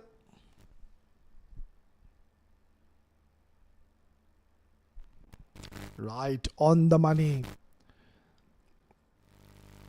In the last few games, Wasim Akram, I was just discussing before he started off this over, he's been a bit short for my liking, and also the lines. I mean, Wasim Akram, he knows he can certainly bowl somewhere around 135. He's really quick. And also with the pace, he also gets the ball to move in towards the right-handers. But the problem is he's not been able to target the stumps as of much. Yeah, look at that. Even again, he's bowled it way outside the off-stump channel. You might have good figures in the end of the day, but from somebody like Wasim Akram, you expect him to pick early wickets for you. Even the first ball he picked up a wicket, it wasn't the best of deliveries. It was short, it was there to be hit, but it was an unlucky moment for Danny Pawson. And that was a big moment in the game because we know why Danny Pawson was sent up the order. A fierce striker of the ball goes early. Again, it's not onto the line of the stumps. He's bowling it away from the off-stump channel. So more often than not, you will beat the bat of the batter. You'll have good figures, but you're not going to be getting any wickets. When you know you have more than 250 runs on the board, you can always afford to be bowling onto the line of the stumps. I mean, I don't understand. You wouldn't say that Wasim Akram doesn't have control. He has excellent control. Much better. Just try to target onto the line of, maybe try to bowl on the line of the body of the batter. But you need to make each and every single ball count. At times you might just get away in club cricket, but the moment you start playing in the higher ranks, when you go on to play ILT 20, of course Wasim Akram has played from a few franchises. He's a pretty well-known figure, of course. Got a lot of praise from the legend, the living legend, Wasim Akram.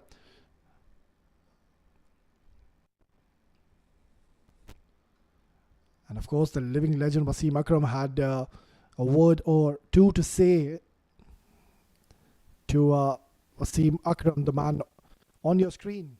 So if you're getting anything from the legend Wasim Akram, you have to be all ears out. I mean, it's a blessing, really. It's a privilege to be getting any kind of advice from the legend. He was, I mean, you will always be running out of words if you start praising the legend Wasim Akram. And here is a replica of legend Wasim Akram. He's picked up another wicket. He's knocked the stumps over.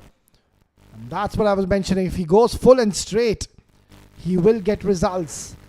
And the captain was all over the place, wanted to hoik it towards the mid wicket. Disaster, to say the least. They lose their second. It's 2 for 2.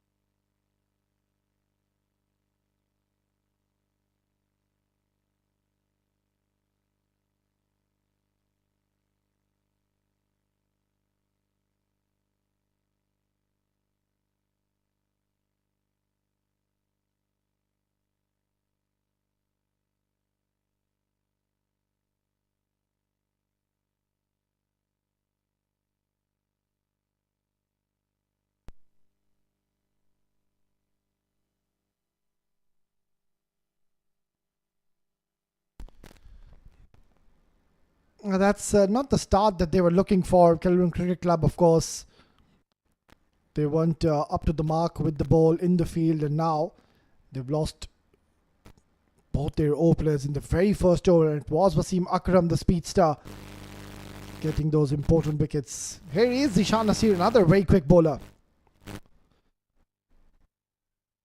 And I think I will just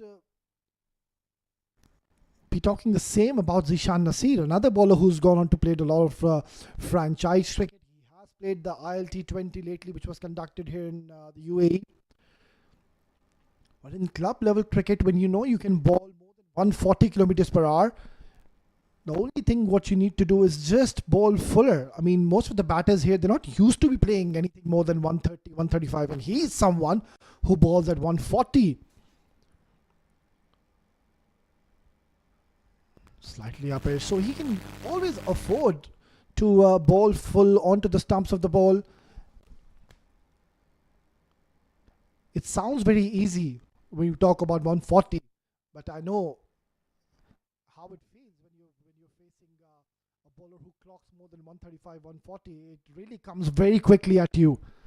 On screens, it looks like it's not all that quick, but when you're in the ground and when you see the live actions in front of your eyes, that's when you realize that when the batter is trying to play a stroke, you have a fraction of a second to really react onto these kind of deliveries. So as a batter, you need to be very careful, and also the backlift has to be very minimal. If you bring your bat from way behind, you don't have much time to bring your bat down on time and meet the ball.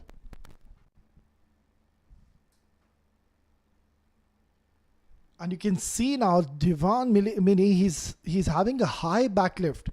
So he needs to make a minor adjustment. Your reflexes have to be so quick against Zishan Nasir, because the moment you bring your bat down, you're already too late. Because he's someone who will come rearing at you very quickly and can certainly generate a lot of pace, Zishan Nasir. Oh, trying to improvise a bit too early. Yeah, the idea is right. Having the fine leg in the circle, it's a safe shot to opt, and also I think it was there for the taking as well. But smart delivery by Zishan. He saw Divan shuffling across the stumps, and that's where he didn't bowl onto the stumps. He bowled it onto the line of his body. Yeah, of course, experience counts a lot. This is someone who's been in the domestic circuit for quite a while, knows how to be bowling in these kind of situations, these kind of surfaces. Perfect! That's exactly what I was mentioning. He has disturbed the stumps. That was a fiery delivery, and you can see the high backlift. It could not come onto the ball on time. He was late. And Zishan has knocked the stumps. It's 3 for 3.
New batter makes his way in the middle. Umar Farooq had a decent outing in the first innings with the ball.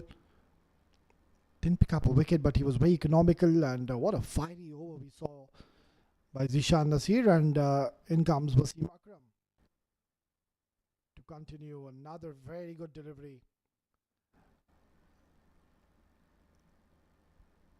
I mean, talking about Dubai Royals, they've got some superstars in the lineup. Hamid Khan, Ronak Panoli, Wasim Akram, Zishan Nasir, Nilanj Keswani, Taimur Ali, Junaid Shamsu is now back into the team. This is one side who two are, of course, the favourites to win this tournament. They've lost one game, mind you.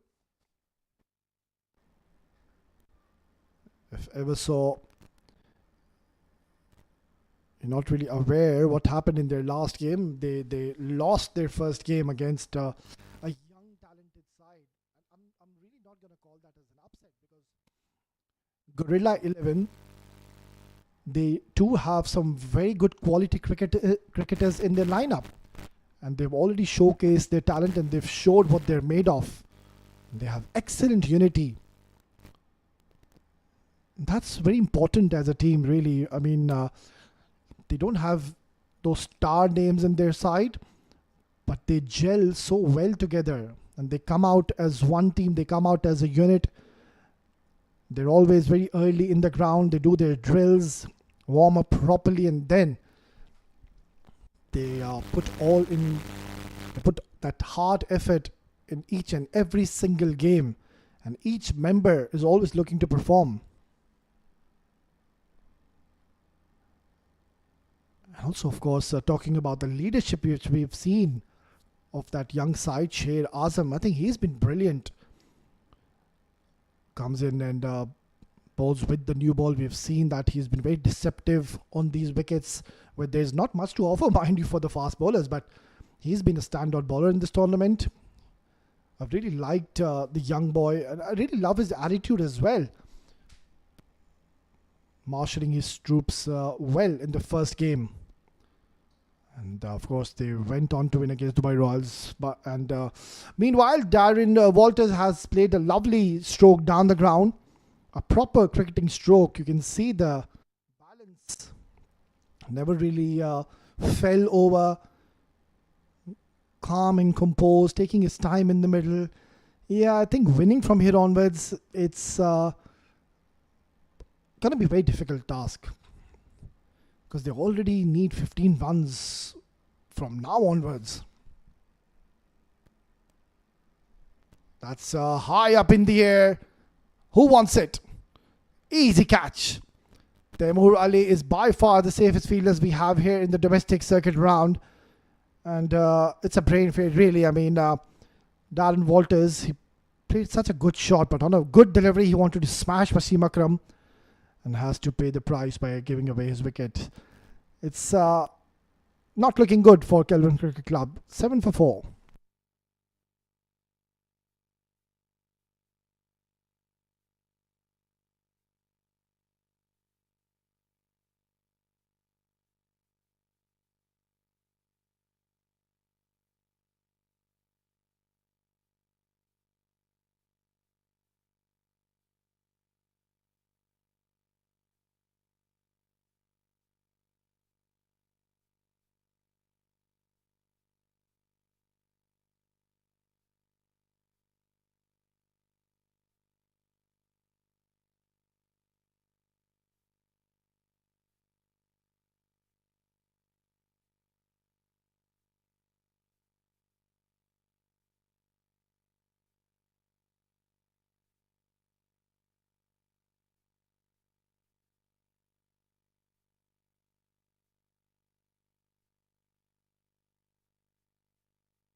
So the two fast bowlers are running through the top order, beg your pardon, of Kelvin Cricket Club. Nicely done. Good little defense by Umar Farooq. I think now what they need to focus on, Kelvin Cricket Club, is to just enjoy their outing out there. I mean, they're playing against two quality bowlers who I just mentioned. They have played franchise cricket. They've, of course, rubbed shoulders against and with the superstars, international cricketers. So they do have plenty of experience. Kelvin Cricket Club, on the other end, a very talented side, but at the moment, these men in yellow are all over them. Well, that's a super shot by Sami. And surely he's enjoyed this, because I can promise you this has come right off the middle of his bat. Nicely done, clearing his front foot. And a safe shot to opt in the end, knowing that the mid-off was in the circle. He always wanted to go aerial. He's a tall man, Sami. And he's someone who can really pack a punch. So this is a good little contest. Watch out, Sami. Zishan is someone who doesn't like to be struck for boundaries. Watch out for the bumper. Oh, in fact, it's a Yorker. That was right on the money, but Sami has done well. He somehow ensured he digs that one out. It's only a single. So yeah, I was just mentioning that what they need to focus on is to try and play out all these 20 overs. If ever so they go on to try and chase this down, realistically and practically, I don't think so that's going to happen. I mean, you're already 4 down. I mean, I could say that we've seen funny things happen, but not that funny. Still 240 runs required, only 6 wickets remaining. Just so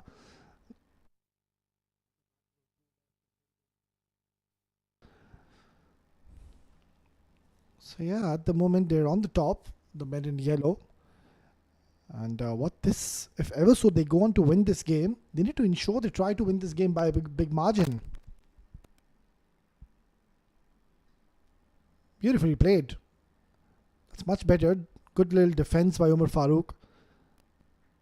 So yeah, we know how important the net run rate becomes in the latter part of the tournament, plays a vital role. So this is a great opportunity for Dubai Royals to ensure they try to get them all out. They've already gotten 4 wickets and we're just in the 4th over. 3 wickets for Wasim Akram and 1 already in the kitty for Zishan Nasir. Yeah, he would want to forget what happened in the last game where Yahya Ali took him to cleaners.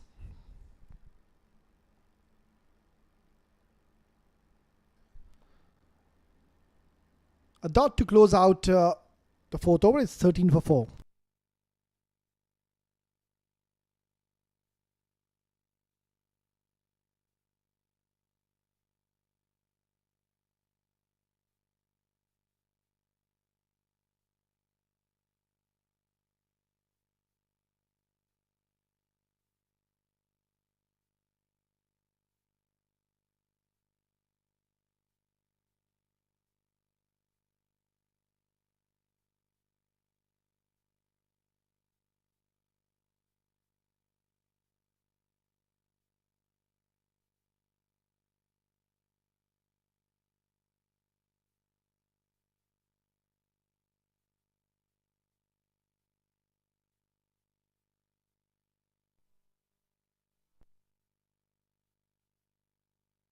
Wasim Akram to continue. It's hit hard, and I think the ball will have enough legs. So some positive intent coming in from the bat of Sami. He's not holding back. Yeah, it's one way to really take the pressure off your team. Just look to go and express yourself, enjoy your outing. So he's not holding back, Sami. He's putting up a fight. He's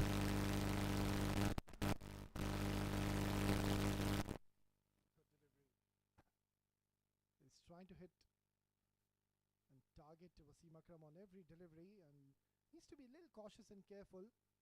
Wasim Akram, he's not a bowler where you can just swing your bat on every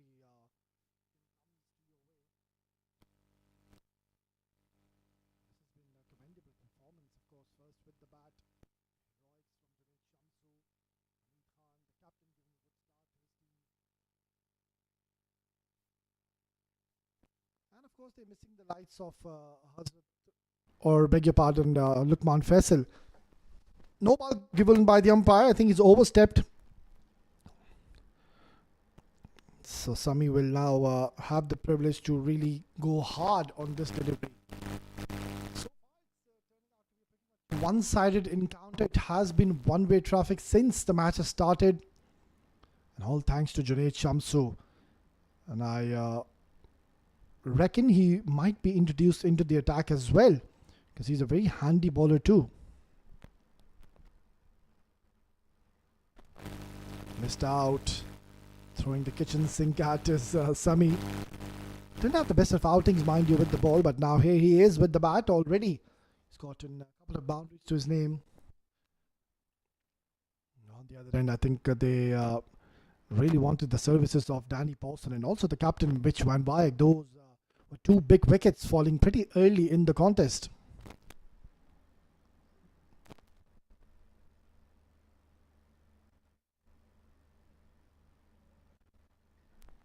Well, this is a big hit.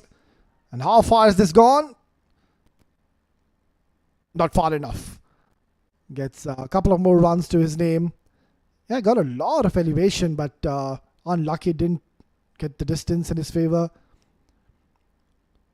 So the way Sami's batting, I think Wasim Akram can just try to deceive him with one slower one, maybe ball fuller, because Wasim too is someone who clocks somewhere around 130, 135. If ever so, he can ball one onto the stumps, but just take all the pace off, because Sami, he's waiting for the deliveries that are coming a bit fuller at him, and also with a bit of pace. So that could be one delivery to really bamboozle Sami. Oh, in fact, he goes for the sharp bumper, and that's a snorter of a ball. Sami, he's a tall man. If ever so, it was Omar Farooq who would have played this delivery. That might have given as a no ball.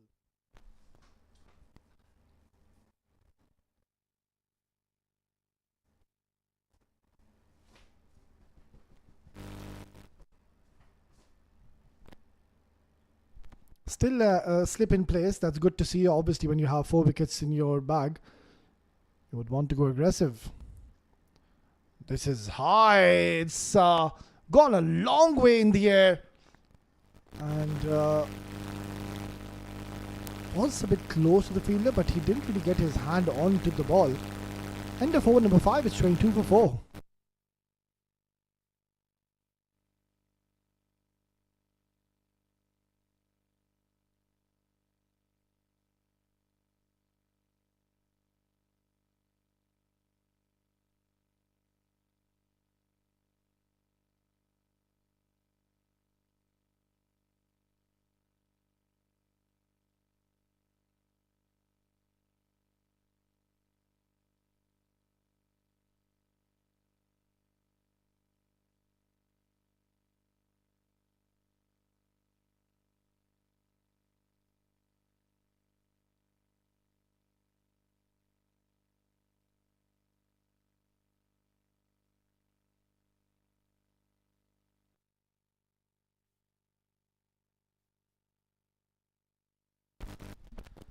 It's going to be Abdul Ghaffar to be bowling the last over of the power play. This is high up in the air. That's a very safe shot by Umar Farooq. So Abdul Ghaffar has been welcomed with a boundary on his very first delivery. Yeah, it was a hit me ball, way too full, half volley in the end, and all he had to do is just throw his bat onto this one, knowing that there was nobody patrolling towards the cover. Does the right thing, Umar Farooq. So Abdul Ghaffar needs to be a little consistent with his lines. Even in the last game, he did struggle to really pick the right lines.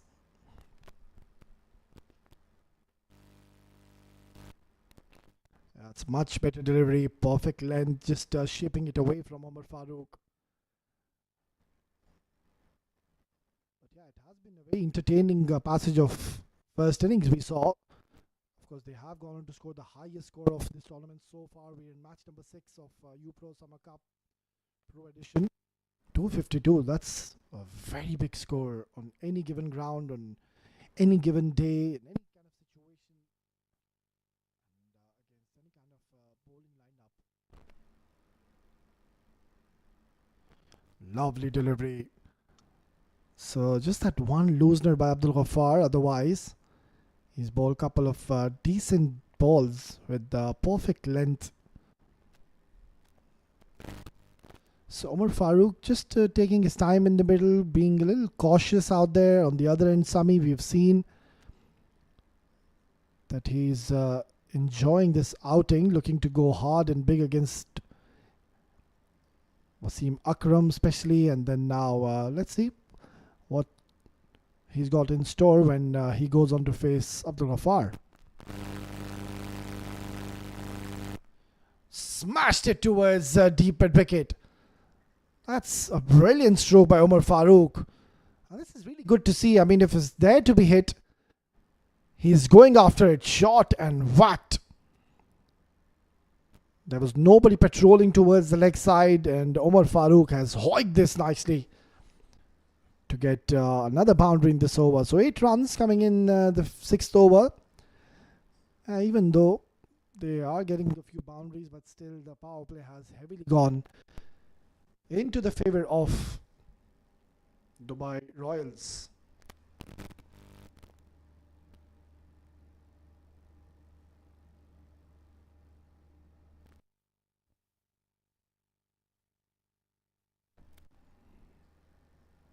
Good defense and a very good single. Good response by Sami. So he could provide some entertainment in this innings. Sami, already we've seen against Wasim Akram, he did look to play a few strokes. Did eventually manage to find a few boundaries to his name. Abdul Ghaffar is someone who too can really get extra bit of kick and bounce off the surface. Has lost pace lately. I remember a couple of seasons ago he used to bowl with a lot of pace, but lately he's just slowed down a touch. That's been pulled away, but will be cut out from the fielder in the deep square leg. So it will be the single. It will be a single rather to close out the 6th over. It's 32 for 4.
So it's going to be Wasim Akram to be bowling out.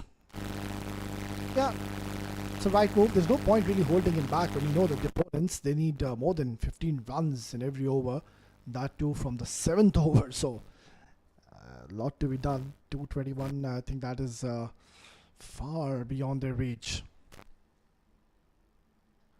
Short delivery has been pulled away and close to the deep mid-wicket fielder, Hamid Khan. Mixing his lengths nicely. He's been quite impressive, Wasim Akram. Already back 3 wickets to his name. Is ensured that he doesn't get predictable. We've already seen those lethal in-swing deliveries.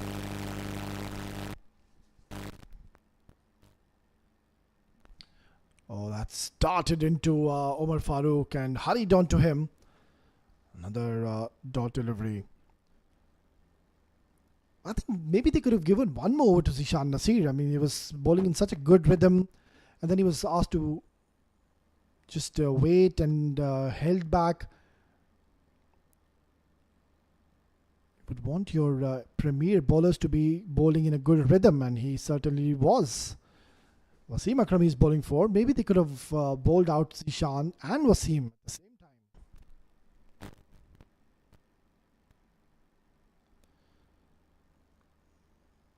Another very good delivery by Wasim Akram.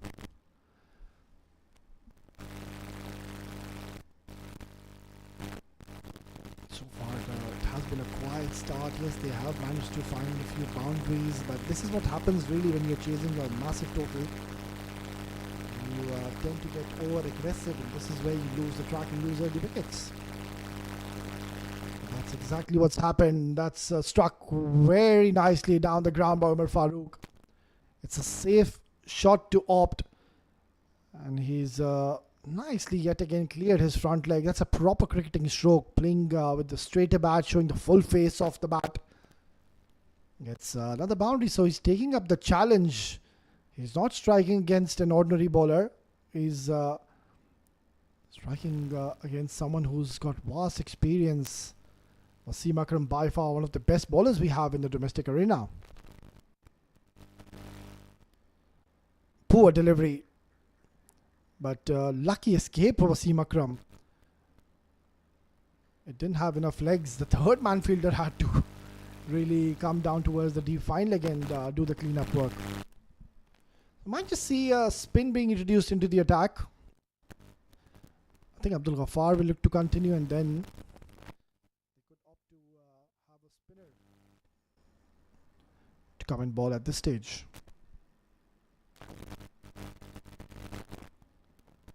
It's going to be a wide. Just that one more delivery to close out. An excellent spell by Wasim Akram. They didn't really have much options, talking about Kelvin Cricket Club. It was a very surprising call, really. I mean, they won the toss. They should have looked to bat first and tried to accumulate and put those runs on the board. Maybe 180, 190. Danny Pawson would have come out to open with the captain. There wouldn't have been any pressure whatsoever.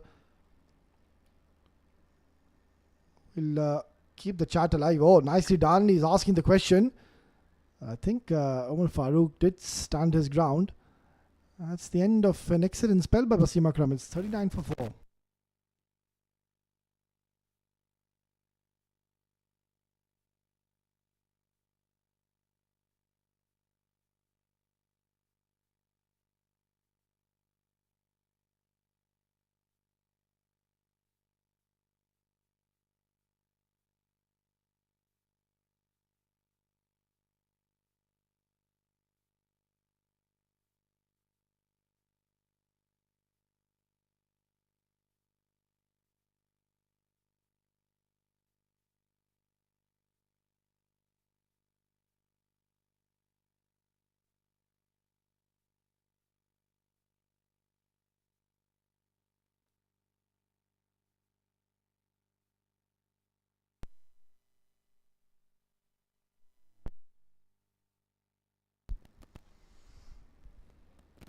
Abdul Ghaffar will continue from the far end. Did well in his first over.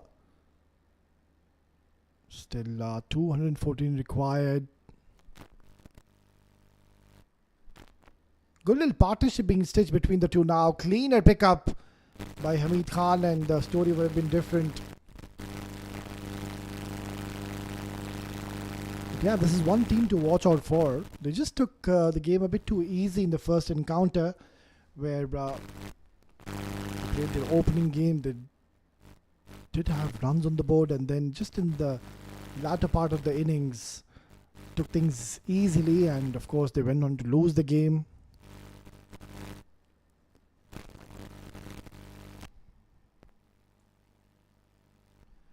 On the other end, Kelvin Cricket Club, of course, playing their first game, so it's a learning curve, it's an experience for them.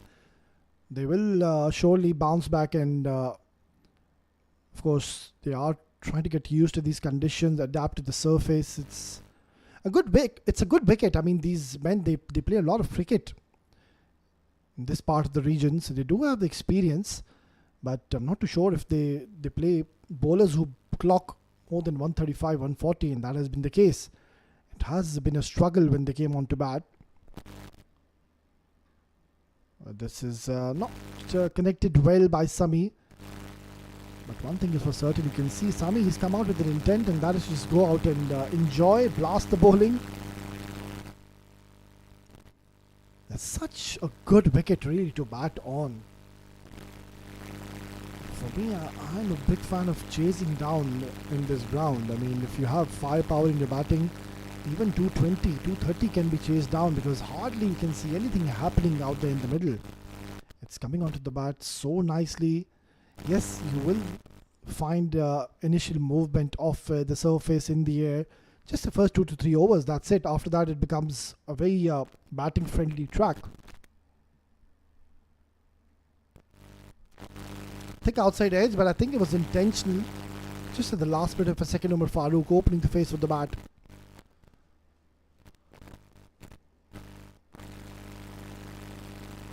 It's a nice, pleasant evening, mind you, compared to what it was the last couple of days. It was very hot, it was muggy, it was humid, and certainly did test the fitness levels of these cricketers. But today it's a different story. You can see there's not much sweat on the forearms. We haven't seen the towels come out, and that's all because there's no dew as of such.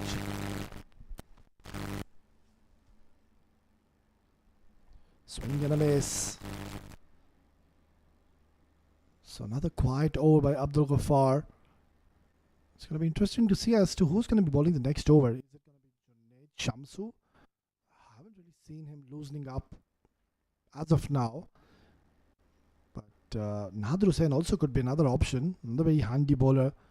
He too has been around domestic circuit for a very long time.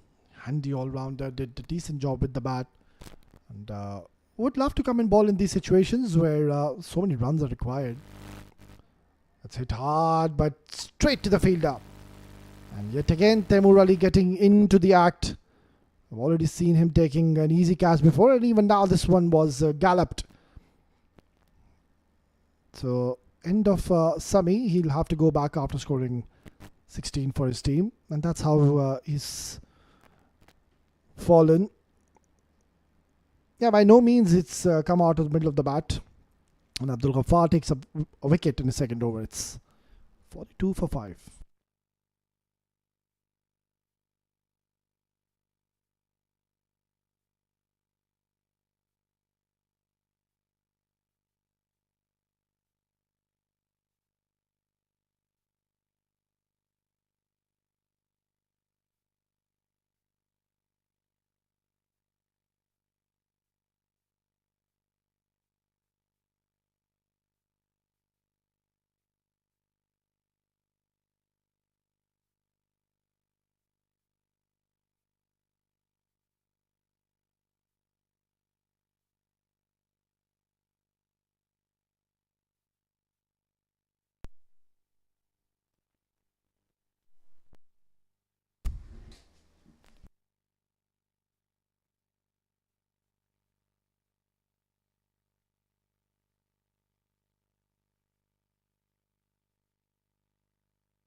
In comes Wali Afridi, another talented all-rounder, someone who can seriously pack a punch with the bat. Did well in the first innings, and now he's been introduced in the ninth over. Thick outside edge, and it should find the fence. No, the ball doesn't have enough legs, so trying to opt to bowl short with these batters. I mean, when you know that you've gotten 5 wickets, you can always tend to afford to bowl fuller.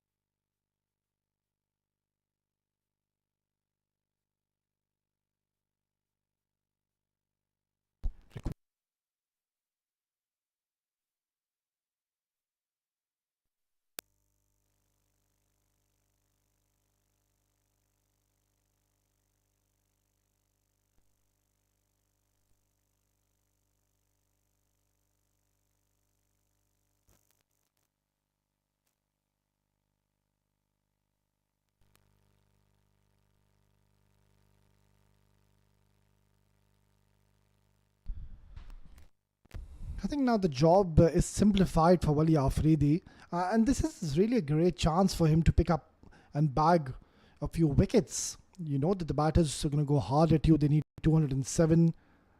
Rahman Zafar, who did have a decent outing with the ball.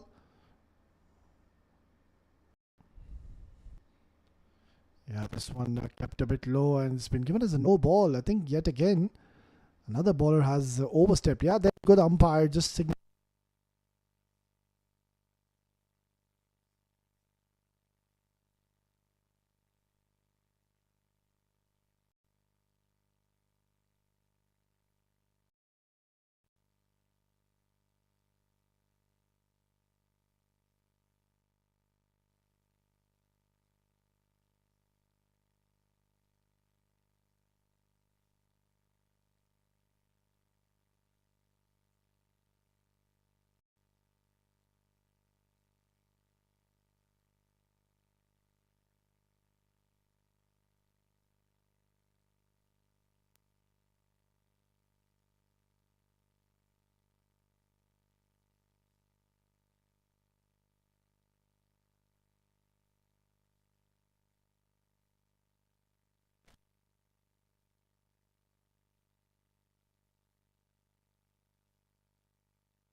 When you're chasing.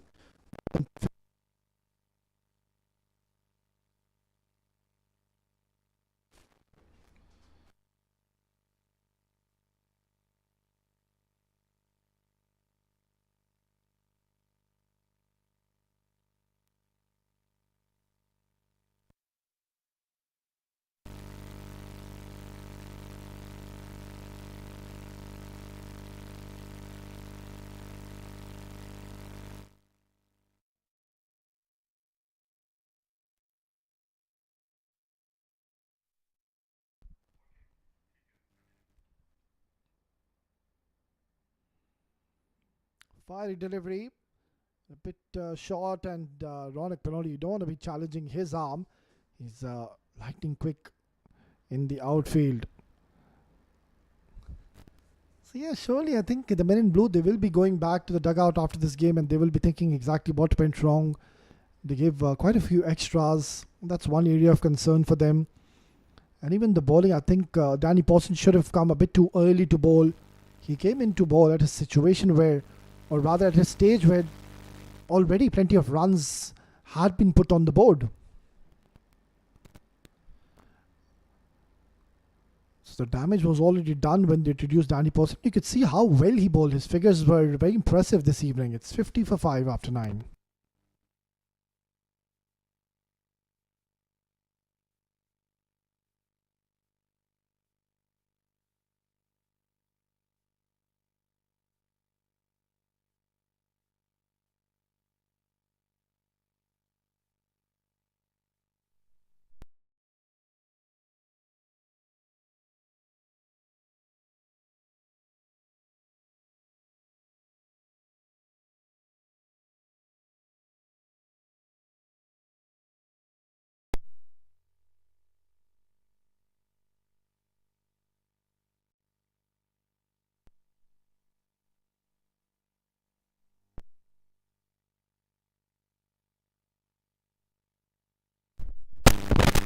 This is a good move. Ronak Panoli is someone you will see who would be bowling in this tournament. I remember in the last couple of seasons, I didn't see much of Ronak Panoli, but he's such a useful bowler, really. It was quite surprising to see him not bowl, but here he is, ball in hand. So this is good news for Dubai Royals. They have now an extra left arm spinner, very talented cricketer. He's grown through the ranks. He's someone who's played so much cricket as a kid. I remember, I think maybe 7 or 8 years back when he was just a little kid, and I did see he had a lot of potential in him. He used to score a lot of runs. And another player who hasn't really gone on to play for the UAE, which is why it's very surprising, really. I mean, Ronak Panoli's been a cricketer who's been consistent with the run scoring. Scored a lot of runs in the domestic circuit and a lot of well-known tournaments back in Dubai, back in Sharjah, of course, in this part of the UAE. And surprisingly, he still hasn't gone on to play for the UAE national team. Of course, he has played the under-19, Ronak Panoli. But he's such an asset and a package. And of course, he's a very good fielder as well. He's a gun fielder. And here he is. He's done exceptionally well in his first over, given only 4 runs. We're halfway through in the second innings, and the players will have the much-needed drinks break. It's 54 for 5.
Back after the drinks break, it's going to be Wali Afridi to continue.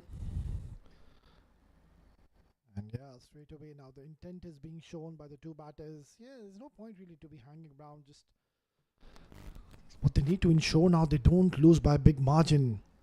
They still need almost 200 runs. So If you lose your first game by a big margin, even if you go on to win your next games, then we've seen more often than not at times teams they get knocked out because of a poor net run rate. Look at the required run rate, 20 runs per over. Oh, nasty delivery. So they need to ensure that they don't lose this game by a big margin. I mean, Umar Farooq, he's well settled now. Rahman Zafar, he's pretty much known for his big hits. So at least they can try to get somewhere around 150 and don't lose by a big deficit. On the other end, the way Royals would want to just ensure they try to wrap up this inning. They've already gotten half the side back into the hutch. Another wicket or two and they will be running into the team.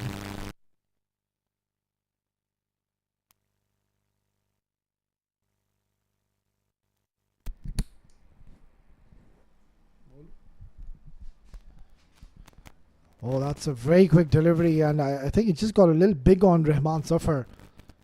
Certainly struck him really hard. He's rubbing his chest. I hope he's okay. He's a strong man, Rahman Zafar. And Omar Farooq, his partner, is straight away gone on to him and just checking on him if he's okay. But yeah, these bowlers are lethal. I mean, they bowl so quick. Zishan Nasir, Wasim Akram, you've got the likes of Wali Afridi, Junaid Shamsu hasn't bowled yet. Got a battery of fast bowlers in their lineup.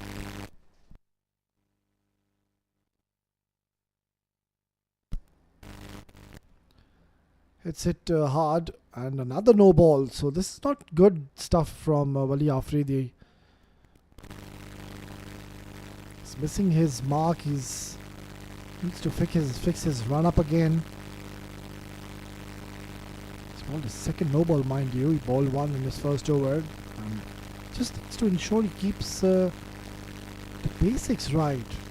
The opponents, they need 196 to win. And he's bowling no balls.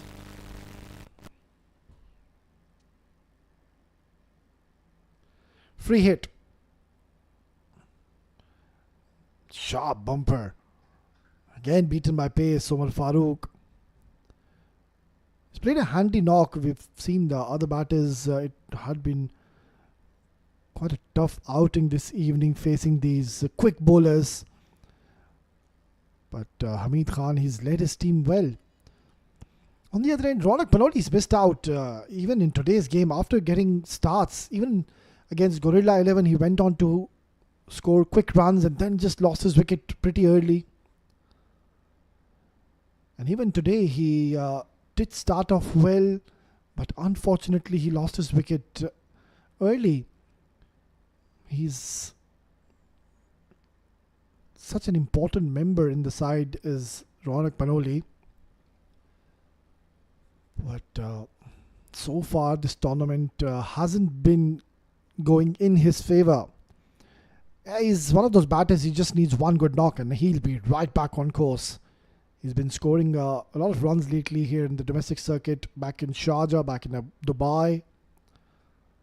And this could be a soft dismissal. Easy catch. So just getting big on Rahman. You can see he got late on this one because it did hurry on to him. The simplest of catches taken. They lose another wicket. It's 58 for the loss of 6.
So it's been a one-sided encounter. Dubai Royals, they outsmarted Kelvin Cricket Club. Of course, Junaid Shamsu was severe, and he wouldn't be a happy man, Junaid Shamsu, because he could have gotten his 100 very easily. He's standing in the slip cordon. Maybe could have a quiet word with a few dance moves as well by Junaid Shamsu. Such a talented man, isn't he? Oh, very close to the leg stump. Ronak Paloli thought he had a genuine case that he has gotten the batter. Yeah, he can't believe that has missed the leg stump. He's got a wry smile on his face. Yeah, he's a character, is Ronak Paloli. Such such a lovely personality, Ronak Paloli. Really, it's always good to have a chat, have a word or two with the youngster. I wouldn't call him a youngster. That's a wrong word. He's getting a little old now, Ronak Panoli. I know him when he was a kid, so for me, he'd always be a youngster. It's 12 gone, 63 for 6.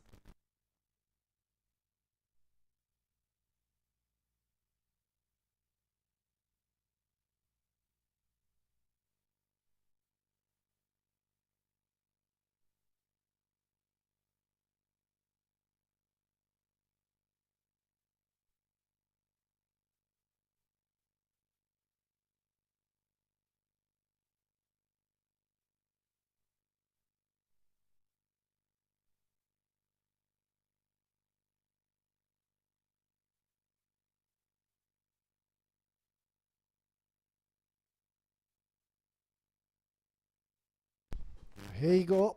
He's somehow convinced his captain to get an over. He's a strong contender, mind you, for the player of the match. He's already scored once for his team. And if I ever saw, he goes on to pick up even one wicket. I think it's going to be so easy for the match referee to award him the player of the match.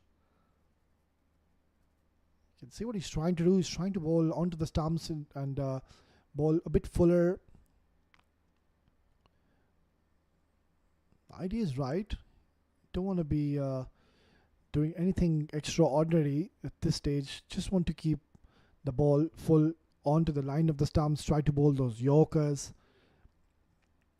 And Junaid Shamsu also is another cricketer who gives his 100% on any given stage in any circumstances. Even if the match is pretty much over, you won't really see somebody like Junaid Shamsu taking things easy. He runs in hard. He gives all that effort, balls the heavy ball. And I've seen a lot of Junaid Shamsu, and he's won quite a few games as well for his team.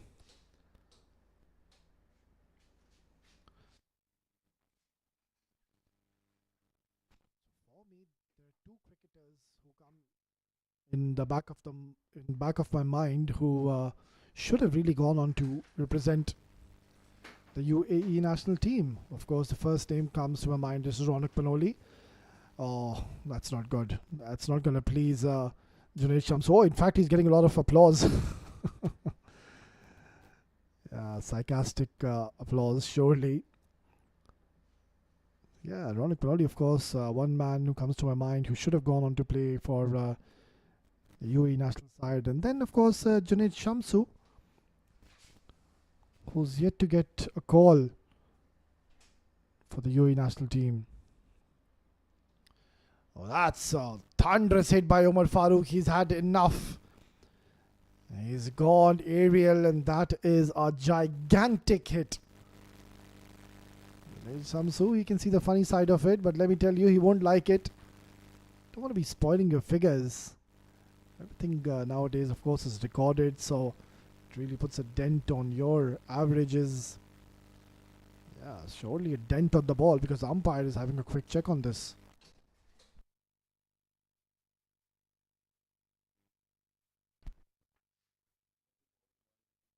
Hits it hard, but straight towards the field. A bit of a fumble by Nadir, but in the end, no real damage done. Just a single. It's a good, useful over for Kelvin Cricket Club. It's 76 for 6.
Junaid Shamsu to continue. Letting this one go alone. So, standout player for Kelvin Cricket Club, I think, has to be Omar Farooq, of course. Was simply brilliant with the ball. There wasn't any turn whatsoever in his favor, but still he kept things very tight in the middle. And now you can see what he's done with the bat. 46 in just 38 deliveries. The problem is he was running out of. And that's the last thing you would want as a batting team when you're chasing 253. You need to get a good start.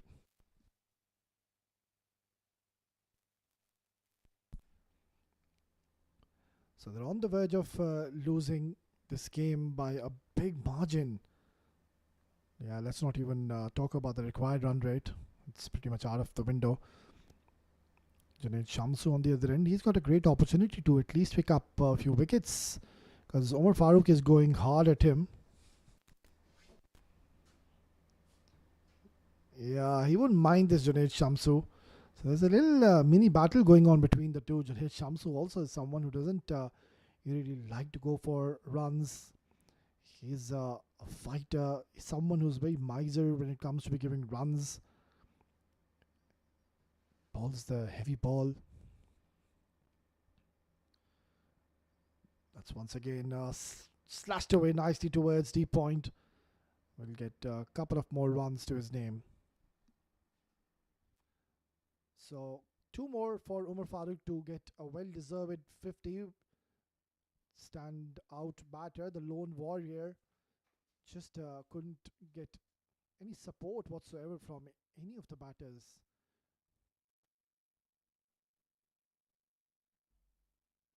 Steps down the ground. He's hit that really hard towards the cow corner. One bounce into the fence, and what a way to bring up his 50, Omar Farooq. He's getting a lot of standing ovation from his team, and why not? He's gotten a 50 against a star-studded lineup, and this will be one to remember. 89 for 6.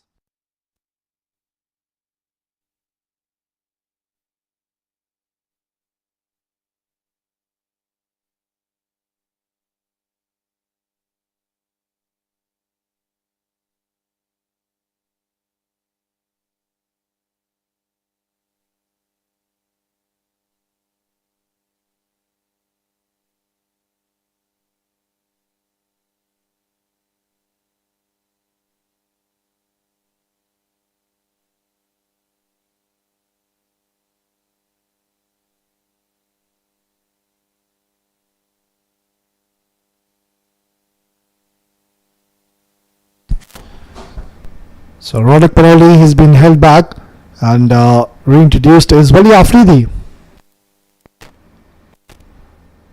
Nicely played, letting the ball come to him. Dealing in singles at the moment is Prakash. Now, one thing I can assure you that they're way better than this Kelvin Cricket Club. They've got some quality cricketers in their lineup. Danny Pawson missing out today, of course. The captain, Mitchell Van Wyk, he missed out today. But they didn't really have any other options. When you're scoring more than 250, you're always looking to be over aggressive in the first 6 overs. Actually struck down the ground. The problem with the challenge was that they were facing Zishan Nasir and Wasim Akram. I mean, 2 very experienced bowlers who did enjoy bowling with the new ball, bagged a few wickets early on. And when you lose wickets early chasing big targets, that's where it becomes really difficult to get back into the contest.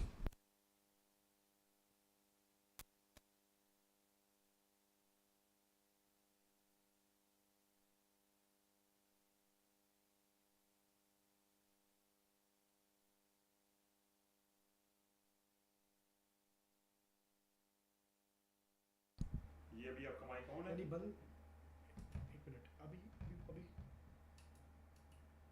अब ये बंद आपका। नहीं,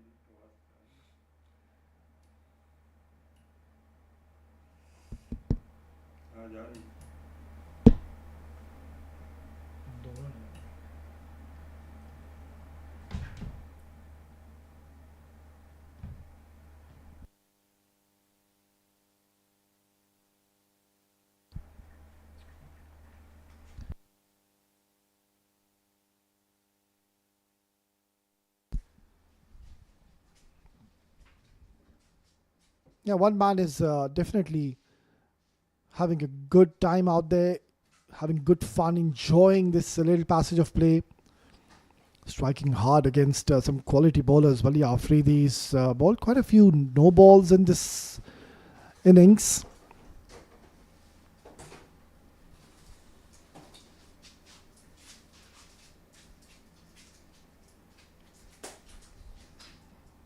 Tries to go for a big shot, not finding the right connection. Only a single to offer.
Well, the captain now thinks it's high time to wrap up this innings. I mean, they've gone on to play 16 overs eventually.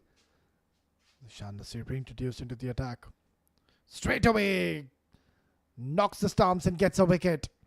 Too quick for Prakash. Zishan Nasir has gotten a wicket on his very first delivery. That was a fiery, quick Yorker. I think it was a bit too much for any batter in the world. It's 98 for 7.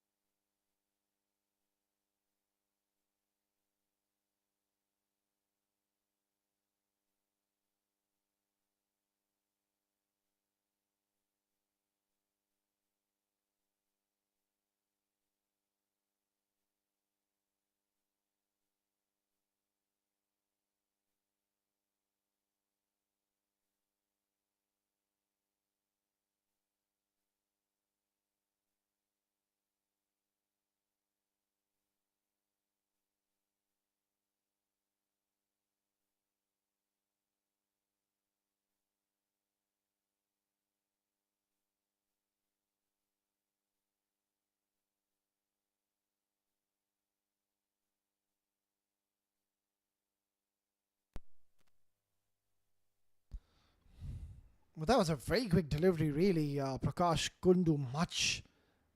Was very late on it, and I can't really blame him. Zishan Nasir, when he's on song, when he's bowling quick, don't want to be in his firing line. Nausha, the new batter, walks in. Very interesting stance, and the guard which he's taken the off-stump guard. Good running. They've taken a couple of runs. So they've managed to get to the 100 mark in the 17th over, but also they've lost 7 wickets. Nausha needs to be a little careful.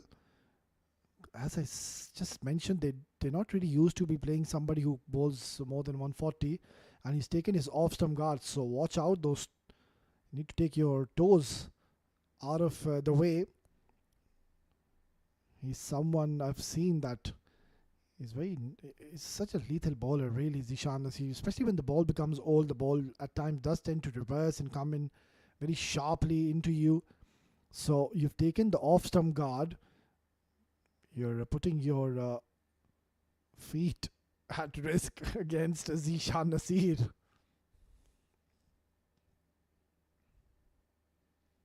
Oh, sharp, vicious bumper, but will only be a single. Oh, in fact, they're going for the second again, and Ronak Paloli, I think, down there in the deep, yet again got caught napping.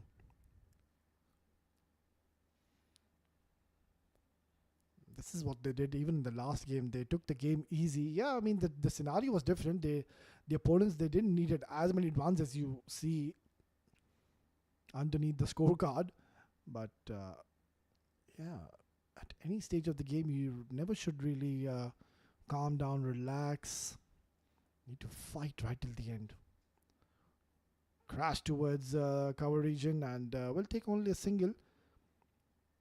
So has been a very impressive spell by Zishan Nasir, bagging 2 wickets to his name. Of course, the last game he played, he had a horrid time. The second last over, he bowled the penultimate over. Yahya Ali was the hero of that game, and it was brilliant scenes out there. Oh, too quick. That's exactly what I was mentioning. He needs to be careful. He's standing in the off-stump guard, and that was a fiery delivery. It's 104 for 7.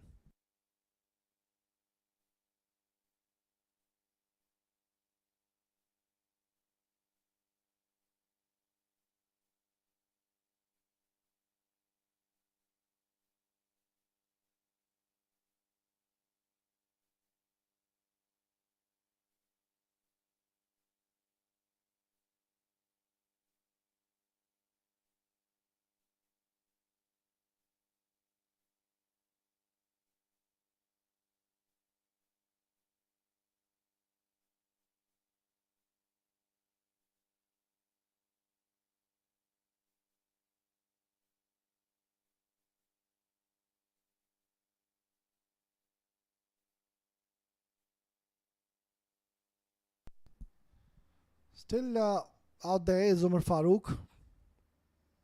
It's a big hit towards cow corner, but not getting the distance. Will get another couple of runs. So he did exceptionally well, Umar Farooq. Of course, an all-round performance, and now he's still out there. He scored 63. These are very valuable runs as an individual when you know that you've scored this 63. It's not done yet. Get these big runs against a quality bowling lineup against the likes of Asim Akram, against the likes of Zishan Nasir, Ronak Panoli, Wali Afridi on your screen.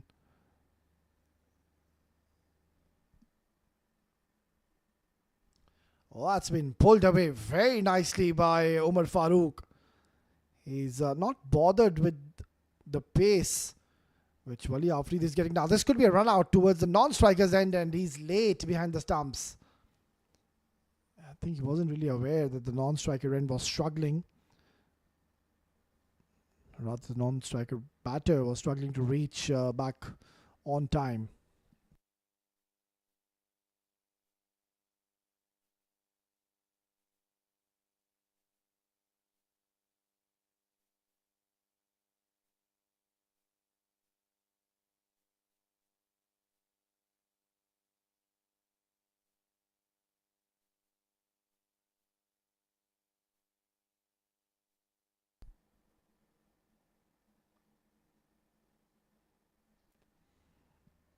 Nicely played. Also wanted to go aerial, but there is protection in the deep. So yeah, there's a long way to go for Kelvin Cricket Club. I mean, if ever so, yeah, they're surely going to lose this game.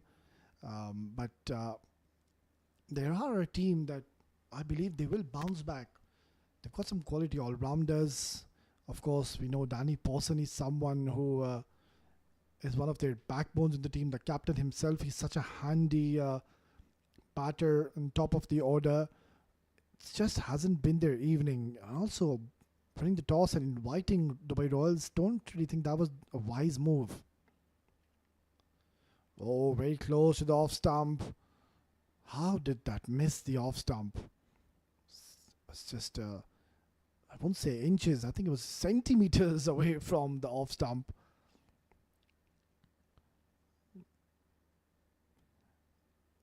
And this was certainly on the cards after a loss in their opening game, Dubai Royals. They had to come back strong, and surely they have. I mean, they're missing the likes of Lukman Faisal. That's a big blow. He's out due to an injury. He's done some damage to his hamstring. Full and straight. So yeah, they've got a lot of superstars in their lineup, of course. The likes of Nilanj Keswani, Awais Ali Shah. They too are not playing this game. They do have firepower even in their bench as well. Very strong bench strength.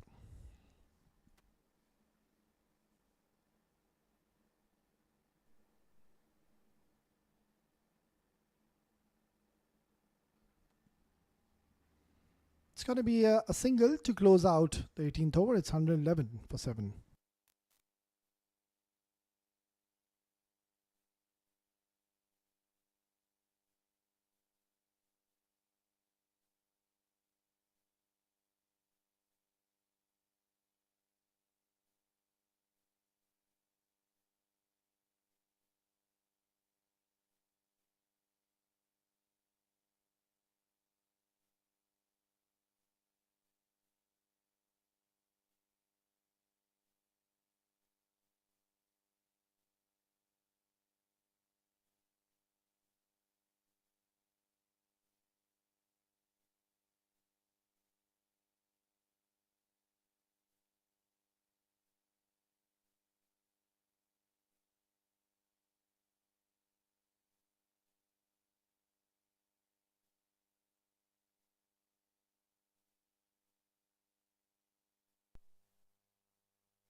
Zishan Nasir, he's gotten a good chance to pick up these next 3 wickets. He could afford to do so. I mean, he will look to ball straight. Umar Farooq will look to go big against him. So this is a good little contest I think we'll witness.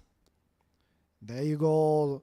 So far, it's Omar Farooq who's winning the contest, and Zishan Nasir, he's got a wry smile on his face, but deep inside, he's not going to like it. He's already provided a lot of runs in the last game, in the penultimate over, where they went on to lose the game. So it's never a pleasant feeling after you are being hammered in one of your last games you played, and then you come on to bowl the next game, and you're once again hammered for a boundary. Full and straight, and it's going to be only a single. As I just mentioned, Zishan Nasir is someone who will look to bowl those Yorkers. And there you go. Look at where he's standing, Nosha. Again, taking the off-stump guard. I'm really telling you that's not the best of ideas against Zishan Nasir. Pulled him. And he's lucky he's gotten his foot out of the way. Otherwise, that would have been a serious injury. That was bowled with some serious pace. That was a bit too much to ask for the batter. It's 116 for 8.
Mohammad Atif is the number 10 batter, will be facing the heat of Zishan Nasir.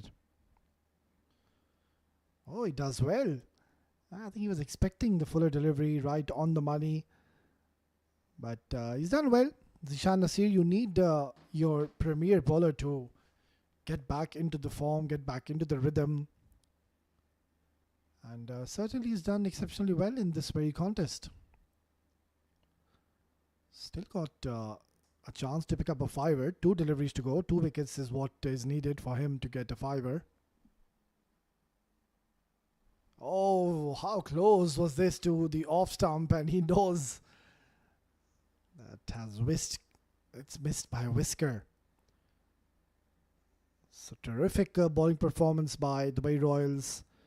Of course, talking about their batting, it was the Junaid Shamsu show.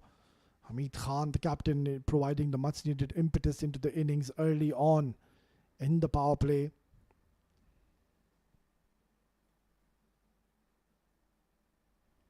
Knocked him over. Full and straight, you miss. I hit. So perfect delivery to get a wicket and to close out his spell. Yeah, just clearly beaten by pace. That was way too quick for him. 116 for 9.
It's going to be Ronak Paloli to be bowling the last over.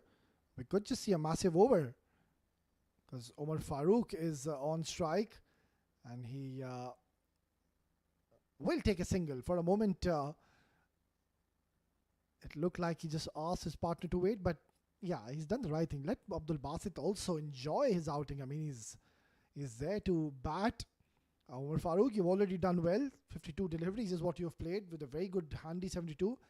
So let Abdul Basit enjoy this outing. Nicely bowled, good delivery. Oh, he's taken a single. If I was him, I would have never ran for a single. I would have played the next 4 deliveries. Yeah, just the last 4 deliveries remaining in this innings. Comes down the track and not yet again getting off the middle of the bat.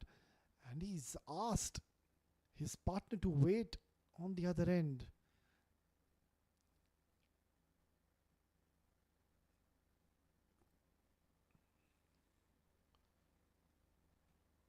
Nicely done.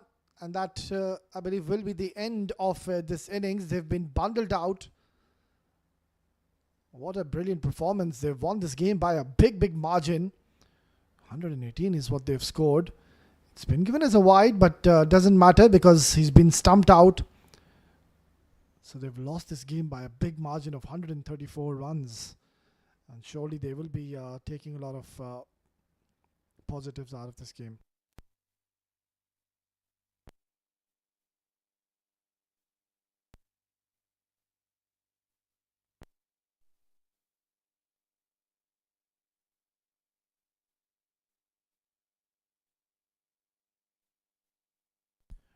Right, then we'll take a short little break, and once we are back, we will be all set for the post-match presentation.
welcome to the post-match presentation of UPRO Summer Cup Pro Edition 2026. It was match number 6.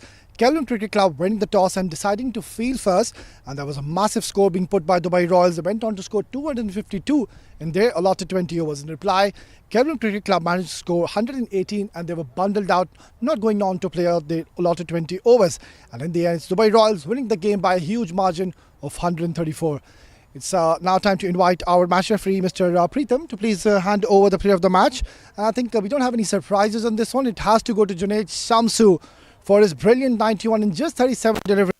7 4s to huge maximum in this. Junaid Shamsu, congratulations. Brilliant knock. First of all, of course, I'd like to ask you how you feel after such a performance. Alhamdulillah, thanks for wicket especially, and the team also very good. Last match we lost, but we bounced back very good, and the wickets especially we talked already. The wicket was very amazing, and Alhamdulillah, I'm just missing my century. Well, Junaid Shamsu, you've been scoring runs consistently back in Dubai, back in Sharjah. How did you find the wicket here in Abu Dhabi, and how much did you enjoy playing in this part of the region? Especially the last few years, we are playing regularly the live matches, and especially the Abu Dhabi, the Cricket Council also giving the opportunity for edition. So we are coming, and literally the ICC and here Abu Dhabi the same. There is some grass and wicket balls coming. So for us very good, especially the edition quality also very high. So day by day I am also improving. Last question. Who do you want to dedicate this player of the match to? It's for our teammates because of they are giving the opportunity. If without opportunity cannot do anything. So this is for team. Junaid Shamsu, incredible performance. Keep up the good work and best of luck with the future games. Thank you. Thanks a lot. That was Junaid Shamsu with his brilliant performance yet again for his team. And that will be all for the post representation. But do join us tomorrow as we've got another action-packed day of cricket. Until then, Owais Ali signing off. It's goodbye and God bless.